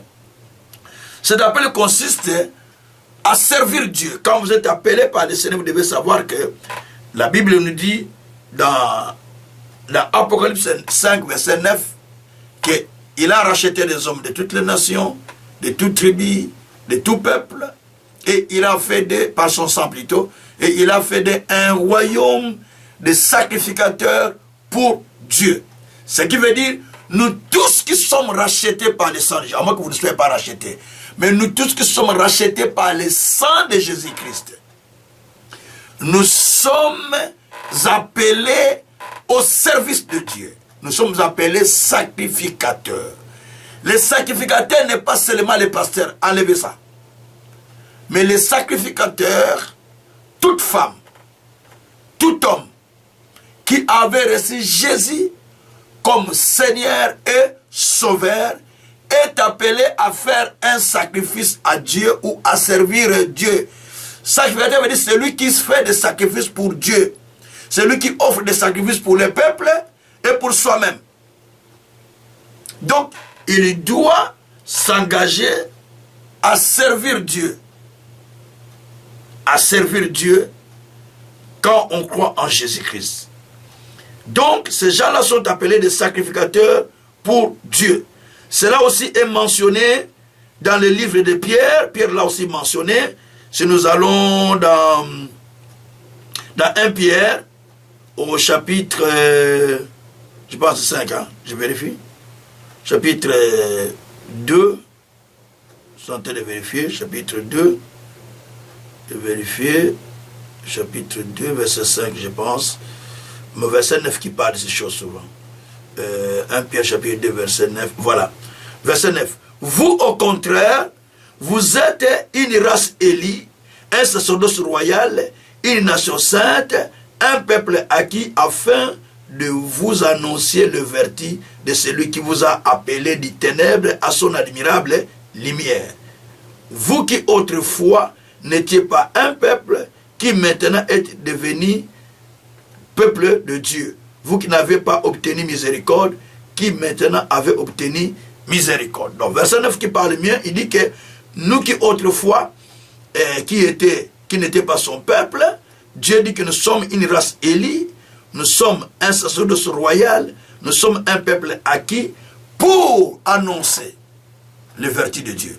Nous sommes sauvés pour annoncer les vertus de Dieu. Dieu nous a choisis du monde des ténèbres pour nous amener dans le monde de la lumière afin que nous annoncions les vertus de Dieu. Tu ne peux pas me dire que tu es croyant, tu ne fais aucune chose dans l'église, un faux croyant. Tout croyant, véritable Dieu, est appelé à travailler comme sacrificateur, croyant ou croyante, Dieu t'a choisi pour être sacrificateur. Parce que, Apocalypse 5, verset 9, dit que Dieu nous a rachetés par le sang de son Fils pour que nous devenions un royaume de sacrificateurs. Maintenant, Pierre nous dit, dans 1 Pierre 2, verset 9 à 10, nous dit que nous sommes appelés, nous sommes un royaume de sacrificateurs. Dieu nous a appelés du monde des ténèbres, il nous a amenés dans le monde de la lumière, pour que nous annonçons aux autres les vertus de Dieu. C'est pourquoi il est dit aussi dans Ephésiens 2 au verset 10 qu'il nous a créés en Jésus-Christ pour accomplir de grandes œuvres qu'il avait préparées d'avance afin que nous puissions les pratiquer. Donc, nous sommes déjà appelés par Dieu. Lorsque nous nous convertissons, nous venons au Seigneur, c'est le premier appel. Le deuxième appel, en tant que chrétien, vous avez votre deuxième appel, l'appel d'obligation à servir Dieu. Je dis bien, l'appel d'obligation à s'engager pour rendre un service à Dieu. Je ne parle pas d'être pasteur, je ne parle pas d'être qui, mais tu as l'appel obligatoire de servir Dieu. Parce qu'en toi, Dieu a déposé quelque chose. 1 Pierre chapitre 4, verset 10. Que chacun mette au service des autres le don qu'il a reçu de la part de Dieu. Dieu t'a donné un don. Peut-être, Dieu t'a donné le don de gagner les âmes. Dieu t'a donné le don de faire des travaux à l'église, l'entièreté de l'église. Dieu t'a donné le don d'exhorter les mamans, les papas. Dieu t'a donné le don de donner pour l'avancement du royaume. Dieu t'a donné le don de gagner les âmes qui se perdent dans les quartiers. Dieu t'a donné le don de visiter des malades dans des hôpitaux. Dieu t'a donné le don de participer au progrès du royaume de Dieu. Donc, tout croyant qui ne rend pas un service à Dieu, il est exposé à de nombreuses maladies, exposé à de nombreuses difficultés. Parce que la Bible dit, dans Exode chapitre 23, verset 25, vous servirez l'Éternel votre Dieu. Il bénira votre pain et vos eaux. Il éloignera les maladies du milieu de vous. Et au milieu de ce peuple, il n'y aura ni femme stérile, ni femme qui avorte. Et Dieu prolonge même les années de ces gens-là qui servent Dieu dans le vrai. Parce qu'il n'y a pas beaucoup qui s'engagent à servir. Plus ils sont dans les aventures, et quand ils servent, ils ne prennent pas des engagements sacrés au sérieux. Proverbe 20, verset 25, ne prenez pas un engagement sacré plutôt à la légère. Quand vous servez Dieu, ne prenez pas votre engagement à la légère. La légèreté. Ne prends pas la chose de Dieu à la légèreté. Toi, tu es un humain, Dieu est Dieu. Il reste éternel, toi tu n'es pas éternel. Donc ne prends pas la chose de Dieu à la légèreté. Tu te crées des problèmes toi-même. Toi tu es un humain sur la terre. Lui il est un Dieu qui est au ciel, qui gère la terre, qui gère sous la terre, qui est sous la mer. Tout sous son contrôle. Et Yaya, il faut avoir peur. Il faut avoir la crainte de Dieu. Il y a les gens je ne sais pas, qui pensent que Dieu est devenu leur grand-père. Dieu est devenu un oncle qui peut appeler à tout moment. Dieu est devenu son cousin, il peut dire, mon cousin, je ne viens pas, attends-moi, oncle, attends. C'est ce que les gens pensent. Non. C'est pas parce que Gédéon a dit, Dieu, attends, moi je ne vais pas chercher le fond, que c'est ce que toi tu vas faire. Dieu, attends, je vais aller faire encore les péchés, je reviendrai. Dieu, attends, que je fasse encore la jeunesse après, je vais venir te servir. Dieu, j'ai entendu un pasteur qui avait dit, ah, nous sommes encore des jeunes, hein. On est encore des jeunes. Toi, la Makila, nous, on ne peut pas supporter vivre comme ça. On peut jouer des vies. Alors tu ne dois pas être pasteur à ce moment-là. Parce que quand tu deviens pasteur, ne dis pas que tu es jeune. C'est ce que la Bible me dit. Il a dit à Jérémie, ne dis pas que tu es jeune. Ne dis pas que tu es un enfant. Non, tu n'es pas jeune, tu n'es pas un enfant. Quand tu es choisi dans le ministère, tu es devenu adulte automatiquement. Parce que tu fais des choses que les adultes font. C'est-à-dire que tu deviens mature. Tu ne fais plus des aventures comme des petits garçons ou des petites filles. Parce que tu es appelé par Dieu. Dieu soit loué. Donc cet appel est très important. C'est l'appel qu'on lance pour devenir sacrificateur dans les ministères, pour servir le Seigneur. C'est ce qui s'est fait aussi dans Exode 19:6. Dieu a appelé Moïse de faire l'assemblée des sacrificateurs. Donc tout ça, c'est l'appel qu'on appelle l'appel spécial. J'ai parlé, il y a 3 appels. L'appel à la repentance, on peut l'appeler aussi l'appel à la conversion, on peut l'appeler l'appel des rebelles. C'est la même chose. L'appel des rebelles, c'est l'appel de quelqu'un qui est païen, qui tourne vers Dieu. C'est l'appel que Dieu a lancé dans Genèse 3, versets 8 à 9, qu'il a lancé à Adam. Adam, Dieu appela Adam. Où es-tu, Adam? C'est l'appel que Dieu te lance. Où es-tu? Aux Awap, tu es en quel endroit? Où es-tu stationné? Où es-tu caché? Donc ça, Dieu t'appelle à retourner vers lui. C'est le premier appel. On appelle ça l'appel du rebelle, ou l'appel à la repentance, ou l'appel en conversion. C'est la même chose. Et le deuxième appel, c'est ce que je vais t'expliquer, l'appel spécial, qui consiste, quand tu crois en Dieu, tu dois servir, obligatoirement. Tu dois chercher une équipe dans ton église, ou un don que tu sens en toi, que je peux appliquer mon don là. Je peux mettre ceci pour le progrès de l'église. Peut-être mes biens, peut-être mon argent, peut-être ma vie, peut-être mes exhortations, peut-être un tas d'intercessions. Je me dis, je me fais intercesseur, priant pour un ministère, ou priant pour les gens, qui intercèdent pour que le salut soit manifesté aux gens, donc qui intercèdent pour que les gens soient sauvés. Tout ça, ce sont des dons qui sont en toi, qui doivent exploser quand tu rentres dans l'appel spécial.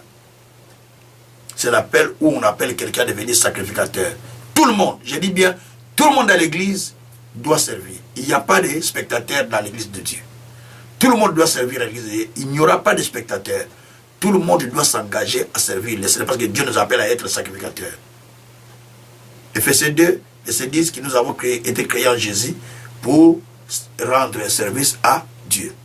Et puis, finalement, nous passons au 3e appel, l'appel qu'on appelle l'appel particulier. Dans l'appel particulier, c'est un appel spécial dans lequel Dieu appelle les hommes et les femmes en leur donnant des dons. Ou en faisant des dons, parlez pas les dons, pas les dons, permettez-moi. En faisant des dons, ils sont devenus des dons pour l'Église. Ephésiens 4, verset 9 jusqu'à 14, jusqu'à 15. Donc, il a choisi des hommes et des femmes qu'il a fait des dons pour l'Église. Parmi eux, on parle de l'apôtre, docteur, évangéliste, apôtre, prophète, évangéliste, pasteur et docteur. Donc tous ces 5 ministères sont des appels particuliers. Et ils sont appelés pour amener l'Église à l'unité de la foi et au perfectionnement. C'est ça le nom de notre collège à partir de là.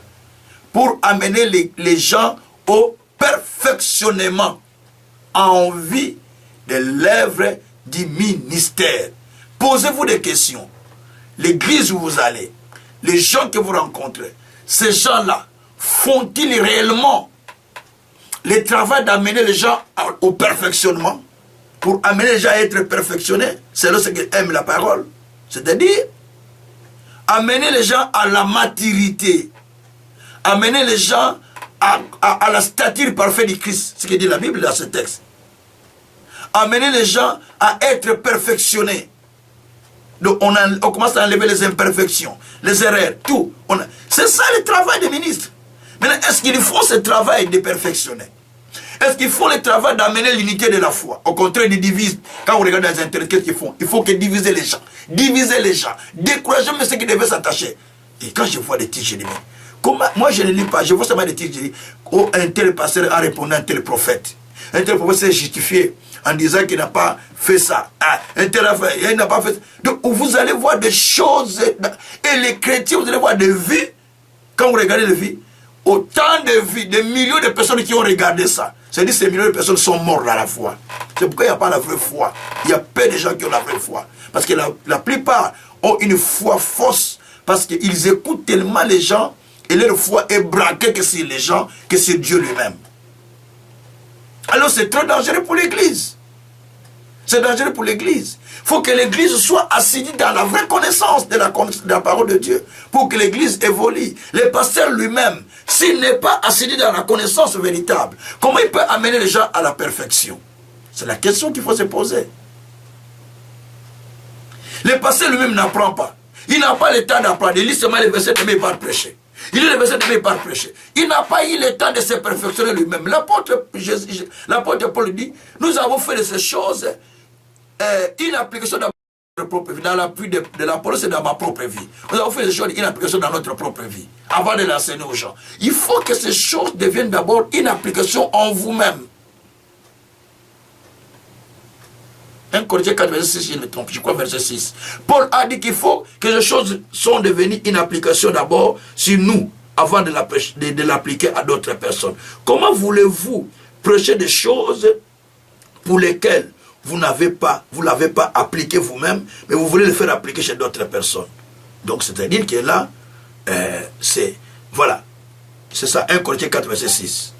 Donc Paul a dit que nous avons fait de ces choses une application dans notre propre vie, dans la vie d'Apollos et dans ma propre vie.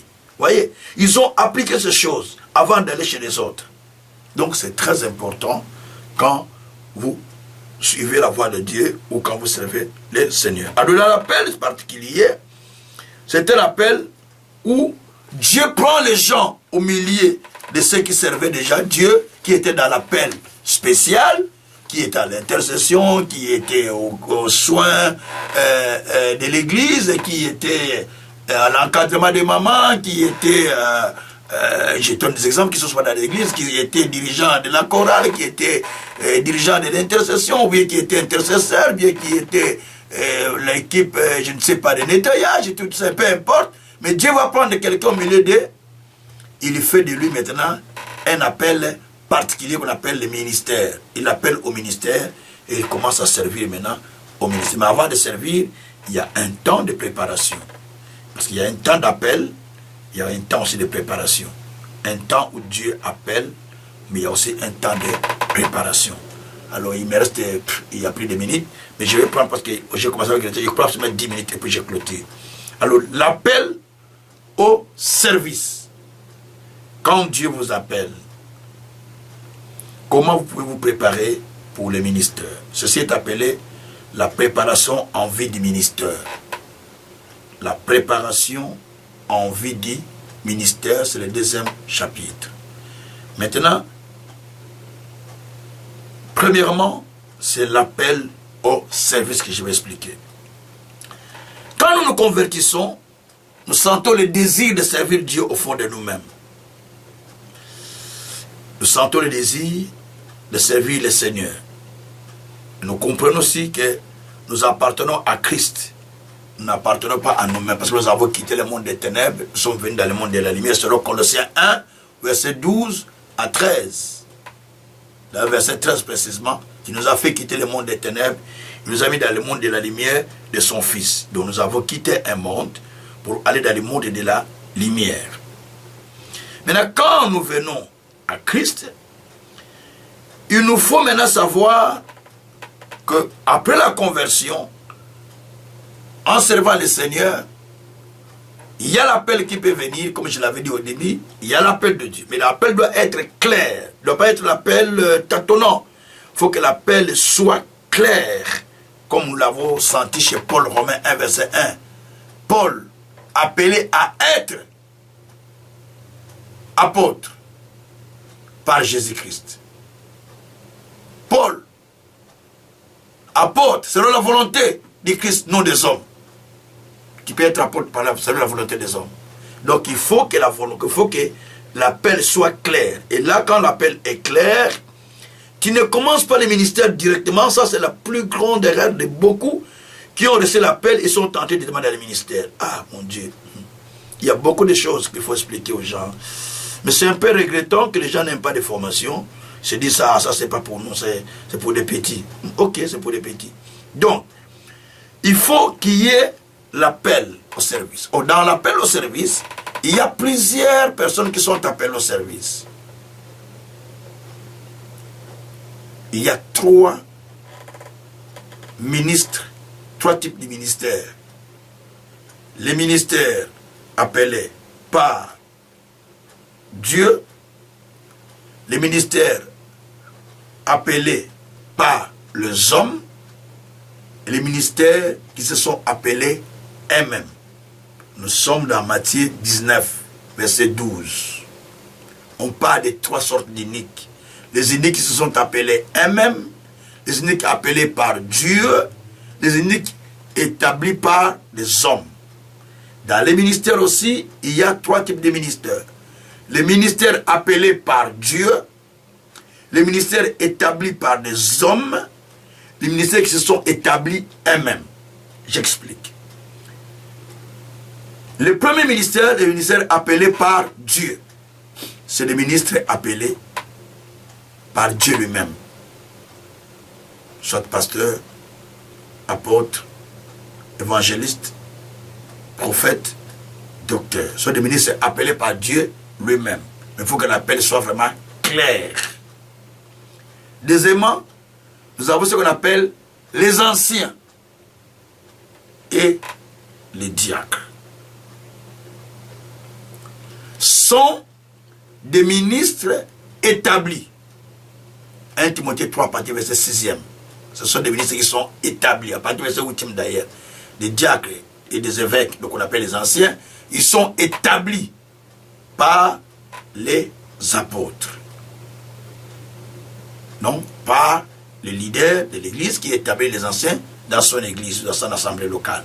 Donc ils sont établis. Ce sont des ministres établis. Ces ministres doivent travailler en rapport avec leurs leaders selon la vision que Dieu donne à ses leaders. Ils travaillent avec l'orientation, avec la direction que Dieu donne aux leaders.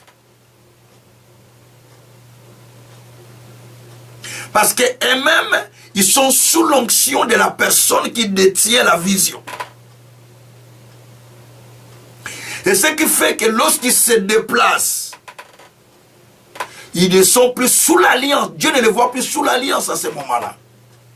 Ils peuvent dire nous sommes sous l'alliance du ministère tel, mais Dieu ne les voit pas sous l'alliance de ces ministères. Parce qu'ils sont quittés pour faire ce qu'eux veulent, mais ils ne sont pas sous l'alliance des ministères dans lesquels ils sont engagés à travailler. Et en ce moment, Dieu appellerait ça automatiquement rébellion, sans objection. Vous pouvez voir, je peux vous donner tous les versets. Parce qu'eux, ils vont croire, selon eux, que nous aussi Dieu nous parle. Parce que Dieu nous parle aussi. Nous aussi Dieu nous parle. Nous aussi Dieu nous dit des choses. Donc, nous menons notre orientation. Or, quand vous êtes dans Nombre 16, vous allez voir comment la rébellion a commencé. Là-bas, qu'est-ce qu'on nous parle? De certains groupes de sacrificateurs, descendants de Lévi, on va dire des cousins de Moïse et Aaron, qui ont dit, entre eux, il y avait 3, Corée, Dathan, Abiram, des leaders, plus d'autres groupes qu'ils ont entraînés derrière, comme 250 personnes qui ont dit, est-ce que Dieu parle seulement sur toi, Moïse, sur Aaron et sur Myriam? Pas à nous. Mais nous aussi, Dieu nous parle. La Bible dit que Dieu a vu ces murmures comme c'était une rébellion. Dieu dit ça, c'est la rébellion. Il a appelé Moïse en disant, appelle ces gens-là, avec leur peuple, ils seront de l'autre côté, à gauche, toi tu seras à droite, moi je vais faire le jugement. Et la journée, il les a appelés, vous soyez là-bas, nous sommes de l'autre côté. Dieu a ouvert la terre, il a avalé tous les 250. Pouf, parti. Parce que pour Dieu, c'est la rébellion, parce qu'il avait donné la vision à Moïse. C'est là où sort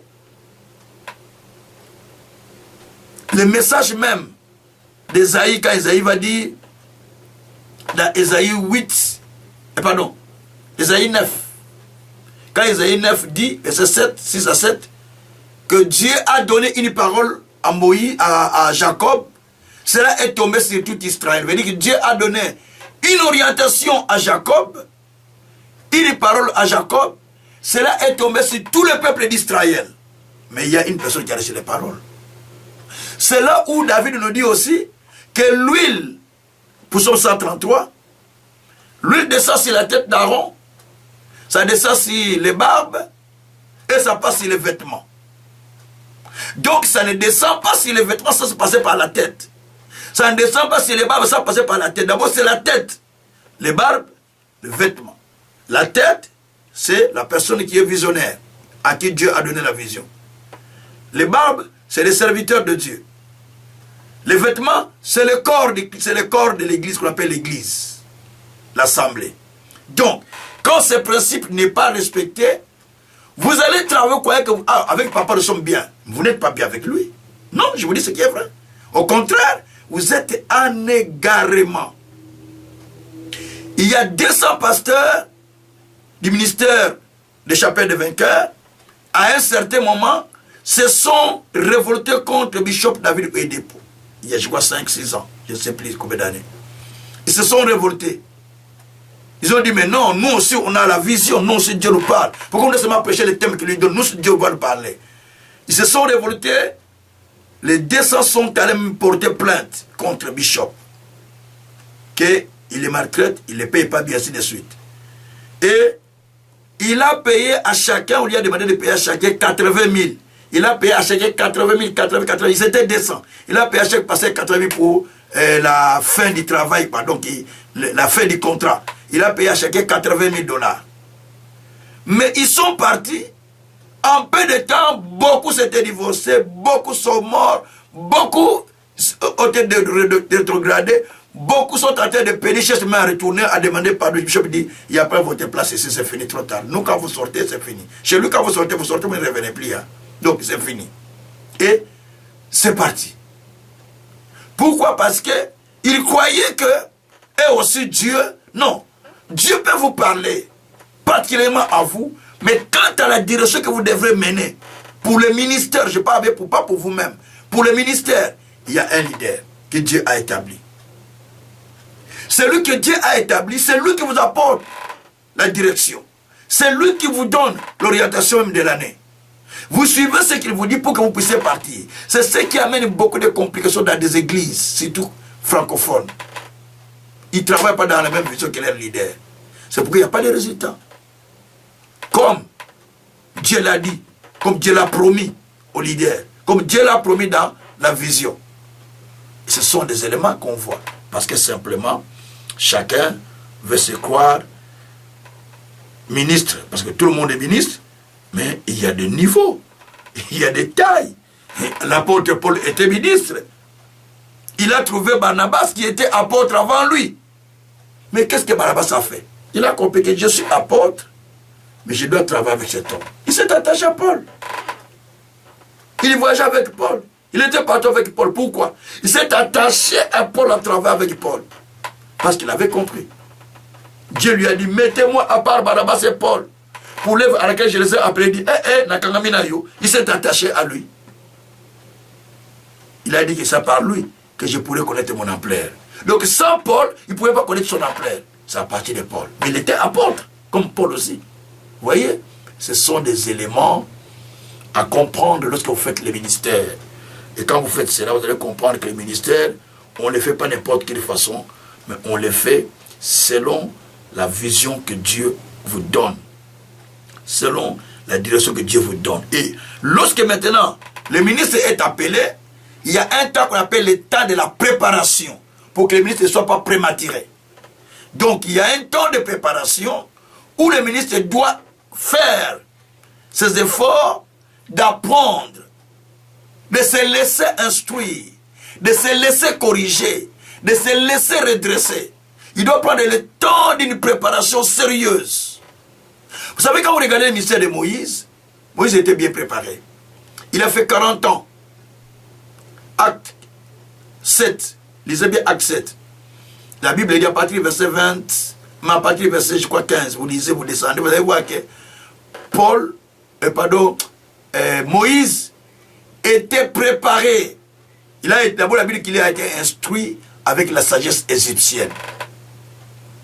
Il était instruit avec la sagesse égyptienne comme fille de la roi. De la fille du roi. Fils de la fille du roi. Fils de la fille du roi. Il était instruit comme fils de la fille du roi. Donc prince. Bien préparé. Deuxièmement, il est parti. Après ça d'abord, il a fait 40 ans, il a grandi là-bas dans cette maison-là. Maison royale. 40 ans. Après, il est parti à Madian, quand il a fui, ses propres frères qui l'ont traité comme, qui l'ont accusé qu'il a tué, que tu veux nous tuer comme tu as tué un homme, comme le bruit était répandu et que le roi voulait le tuer, il a fui. Il est allé à Madian. Donc, il a fait 40 ans à Madian, donc 80 ans de préparation. Les 40 ans là à Madian, la personne auprès de qui il est sacrificateur. Jéthro, beau-père, mais sacrificateur. Vous voyez, 40 ans dans la famille royale, préparation avec sagesse, 40 ans auprès d'un sacrificateur. Donc il était 40 ans auprès des sacrificateurs Jéthro. Jéthro est sacrificateur. Il a fait 40 ans là-bas. Sacrificateur de Madian. Après 80 ans, il vient maintenant exercer son ministère pendant 40 ans. Donc le temps de formation doit être suffisant pour mener un temps maximum du ministère puissant. Quand le temps de formation n'est pas suffisant, le temps de mener le ministère ne sera pas au maximum. Donc c'est très important. Il a fait ça pour amener les gens au travail et il a fait son travail. Et vous allez voir que là, on constate qu'il n'était pas prématuré. Moi j'avoue, j'ai fait une erreur que je ne fallait pas que je fasse. Je le confesse toujours. J'ai formé beaucoup de gens dans ma vie, par-ci par-là, j'ai beaucoup formé. Mais il y a certaines personnes que j'ai formées, ils n'ont pas travaillé pour acquérir la maturité. Malheureusement, ils ont été ordonnés déjà. Alors, quand vous regardez les façons de travailler, vous sentez qu'ils ont raté déjà quelque chose de grave. Parce qu'ils n'ont pas eu le temps. Normalement, en principe, un ministre, pour que les ministères paraissent au vu des gens, c'est entre 5 et 10 ans. Entre 5 et 10 ans, le ministre est en train de travailler pour faire sortir son ministère que les gens prouvent qu'il est un vrai ministre. Donc les ministres sont en train de travailler pour sortir les ministères, pour que le ministère devienne un ministère d'impact. Il faut prendre au moins 5 à 10 ans. Pour d'autres personnes, c'est rapide. 5 ans après, c'est parti. 3 ans après, c'est parti. Et d'autres, ça prend du temps. Ça dépend du travail de la personne. Moi, quand le Seigneur m'a appelé, Dieu m'a fait grâce que j'étais une personne qui s'est préparée avant même mon appel. Parce que j'étais tellement engagé dans la chose de Dieu. Quand j'ai reçu l'appel en 91, déjà j'étais déjà une personne déjà calibrée. Et je commençais maintenant à me faire former. Me faire former tout en exerçant mon ministère. Et le ministère maintenant faisait son impact. Les gens voyaient l'impact du ministère.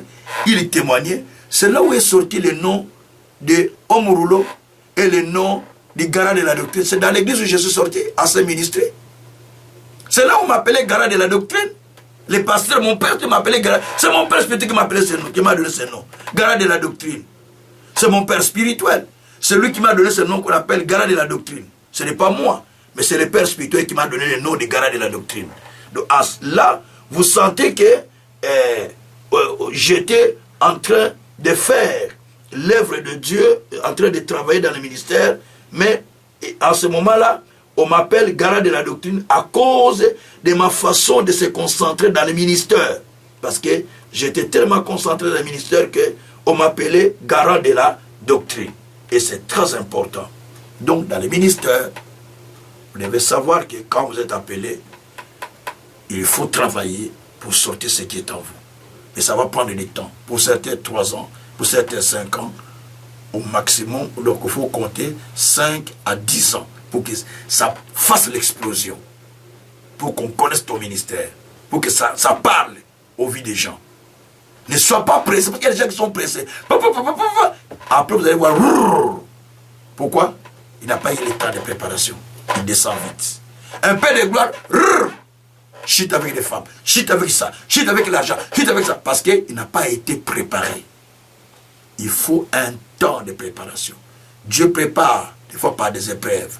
Dieu prépare par de certaines situations qui peuvent vous arriver. Dieu prépare par des enseignements. Dieu prépare auprès d'une personne. Il faut que vous ayez une personne qui vous prépare aussi. Dieu va mettre une personne à côté de vous qui vous prépare. Vous devez avoir une personne par qui Dieu va commencer à vous préparer. Il vous donne des enseignements. Il vous aide. Il vous prépare. Il vous dit, là, il ne faut pas faire ça. Ça, il faut faire. Ça, non, pas ça. Mais est-ce que vous acceptez ça, ministre de Dieu? Est-ce que vous acceptez ça, ministre de Dieu? C'est pourquoi dans 2 Timothée 2, la Bible dit que ce que tu as appris de moi, confie-le à des hommes fidèles qui sont capables de le transmettre à d'autres personnes. Donc, il faut que tu sois quelqu'un qui a quelqu'un auprès de qui tu apprends. Paul lui-même, il est allé apprendre, non? Auprès de qui? Auprès d'Ananias. Donc, il faut que tu ailles quelqu'un auprès de qui on t'a envoyé. On t'a donné pour apprendre. J'ai appris dans le ministère du Dr Ngoy, mais j'ai beaucoup appris dans le ministère du Bishop Oyedepo aussi. Beaucoup. J'ai beaucoup appris chez Dr Ngoy, mais j'ai aussi beaucoup appris surtout dans le ministère de David Oyedepo. Parce que j'ai travaillé dans ces ministères. Et j'ai été dans leurs écoles. J'ai fait toutes les écoles de David Oyedepo. Toutes les écoles. J'ai fait tous les niveaux des écoles. Donc, ce qui fait que j'ai beaucoup appris. À part eux, j'ai beaucoup appris dans le ministère de Kenneth Hagin aussi. Vous voyez? J'ai beaucoup appris dans ce ministère de Kenneth Hagin. Au travers des cours que je suivais, tout ça. Donc, on a appris dans beaucoup de ministères. À part cela, j'ai beaucoup appris aussi. Dans le ministère aussi de plusieurs pasteurs. Roger Ousmane, tout ça. J'ai beaucoup appris dans tous ces ministères. Parce que j'ai suivi toutes ces écoles. Et c'est pourquoi vous avez intérêt de se faire former, pas théologiquement simplement, mais de se faire former dans les ministères. Vous pouvez vous faire former théologiquement, mais vous devez vous faire former aussi dans les ministères. C'est très important. La formation dans les ministères, qu'on appelle la formation des leaders. C'est comme ce que je suis en train de donner là. La formation des leaders, c'est très important. C'est différent de la formation théologique. Tout à fait différent. Parce que là, ça vous plonge dans les bains du travail. Ça vous plonge dans ce que vous faites. Ça vous plonge complètement. Vous apprenez le développement du ministre. Vous apprenez le caractère du ministre. Vous apprenez la famille, le ministre et sa famille. Vous apprenez beaucoup de choses. Dans ces cours que j'ai, vous apprenez toutes ces choses. Donc, vous apprenez. Et ça vous aide à travailler. Le ministre n'est pas seulement celui qui prêche à l'église. Il doit s'attendre aussi à aller prêcher dans des conférences. À aller prêcher des ministres de Dieu. Prêcher un ministre, ce n'est pas facile. Prêcher les membres, ils vont dire Amen, Amen, Amen. Mais pas prêcher les ministres. Les ministres ne disent pas Amen. Hein. Le ministre dit Amen quand il comprend vraiment que ça c'est vrai. Il est convaincu. Comme moi, je ne dis pas Amen à tout. Hein. C'est quand je sais que ça, je suis convaincu. C'est ça la vérité. Prêcher les ministres, il faut avoir le verbe. Fermi, quand je parle de verbes bibliques. Il faut avoir les termes bibliques. Il faut avoir la parole. Il faut avoir les révélations de la parole. Il faut avoir les choses cachées que les autres ne comprennent pas. Que toi tu amènes auprès des ministres. Qu'ils découvrent. Qu'ils disent Alléluia, Amen. Ce n'est pas dire parce qu'ils connaissent tout ça, ils lisent la Bible, non? Vous voyez? Et c'est ça en fait. Voilà. Je vais clôturer mon cours le jeudi à partir de là. Parce qu'on a débordé quand même du temps. Demain, si Dieu le permet, on pourra continuer dans le cours que nous sommes en train d'enseigner. Et on pourra évoluer petit à petit. C'est un cours qui est très très très important pour les ministres de Dieu et pour ceux qui veulent servir le Seigneur. Je vais continuer à l'expliquer. Ça, je n'ai expliqué qu'une première partie. Donc voilà. Jusque-là, j'ai parlé de l'appel et de la préparation du ministre de Dieu. Mais on prend une première partie où j'ai dit que le ministre, donc on parle d'abord de son appel, la vision qui lui a été donnée par Dieu, en quoi il est appelé. Si tu ne comprends pas en quoi Dieu t'a appelé, tu vas commencer à tâtonner comme Paul l'a fait aussi, hein, dans Acte 13. Hein. Il n'a pas compris l'appel véritable. Il est allé travailler avec des docteurs et des prophètes en gênant, priant, et c'est ça le ministère à Antioche. Alors Dieu dit, mettez-moi à part Barnabas et Saul pour l'œuvre à laquelle je les ai appelés. Cela veut dire qu'ils n'étaient pas dans le bon coin. Ils n'étaient pas là où Dieu les attendait. Dieu les attendait au ministère apostolique et ils se sont assemblés au ministère prophète et docteur. Lui n'était pas de prophète. Donc Paul croyait être prophète, croyait être docteur. Barnabas aussi. Mais Dieu a dit non, tu es en erreur. Tu n'es pas prophète et docteur. Moi je te dis que toi tu es apôtre. Allez, vas-y. Dans le ministère pour lequel je vous ai appelé, toi et Barnabas. C'est ainsi qu'ils sont partis. Donc, c'est-à-dire qu'il faut comprendre la localisation de ton ministère. Tu es où? À quel endroit? Dans quel ministère? Et quel endroit dans lequel tu es envoyé faire le ministère? Il y a le ministère qui, on va apprendre ça, le ministère qui est exercé dans une localité précise, le ministère qui est exercé à un endroit précis. C'est pourquoi il a dit dans Acte 1, ne sortez pas de la ville, vous recevez une puissance, le Saint-Esprit viendra sur vous, vous serez mes témoins en Jérusalem, en Samarie, en Judée et aux extrémités de la terre. Il faut savoir quel est ton appel. Ton appel s'exerce en Jérusalem, ou ça s'exerce en Samarie, ça s'exerce en Judée, ça s'exerce en... Donc il faut savoir quel est l'appel que tu as. L'appel détermine l'onction que tu as. L'appel détermine le niveau de l'onction que Dieu te donne. Est-ce que c'est l'onction de Jérusalem, l'onction de Judée, l'onction de Samarie ou l'onction des extrémités de la terre? Ça dépend. Alors tout le monde n'est pas voyageur dans le monde pour aller prêcher l'évangile partout. Il faut savoir quel est ton ministère et où tu dois aller. Tu peux aller dans un endroit où tu vas mourir parce que tu n'es pas appelé à aller là-bas. Mais toi tu pars parce que tu as un don de prophète, de l'apôtre, du docteur, de l'enseignant, de l'évangile, mais Dieu ne t'a pas vu là-bas. Donc il faut savoir aller là où Dieu te dit, là où Dieu te veut. C'est pourquoi il a demandé à Jésus, à Adam. Adam, où es-tu? Genèse 3, verset 8 à 9. Où es-tu? Donc, il n'était pas à l'endroit que Dieu le voulait. Donc, c'est ça le malheur. Quand tu n'es pas à l'endroit où Dieu te veut, alors là, tu es déni. Ça veut dire que tu n'as plus la couverture divine. Tu n'as plus la couverture divine, tous les bêtes féroces peuvent te croiser là-bas et te tuer. Et c'est là où il y a les dangers dans les ministères. Il ne faut pas aller n'importe où, mais rester là où Dieu vous dit. Même si vous ne gagnez pas beaucoup, mais là où Dieu vous dit, c'est là où il y a votre portion. C'est là où Dieu viendra avec les salaires. C'est là où Dieu viendra avec la bénédiction. C'est là où Dieu viendra avec ce qu'il a prévu pour vous. Voilà là où je peux finir aujourd'hui. Que Dieu vous bénisse. Que Dieu vous bénisse grandement. Prochainement, on va expliquer comment discerner la volonté de Dieu dans l'appel. Et puis on va descendre. Ça, on va faire ça demain. Que Dieu vous bénisse. Rendons un peu grâce à Dieu pour ce que vous avez entendu. Remercions le Seigneur. Bénissons Dieu. Prions le Seigneur. Dieu Tout-Puissant, nous te bénissons pour ce que nous avons entendu aujourd'hui.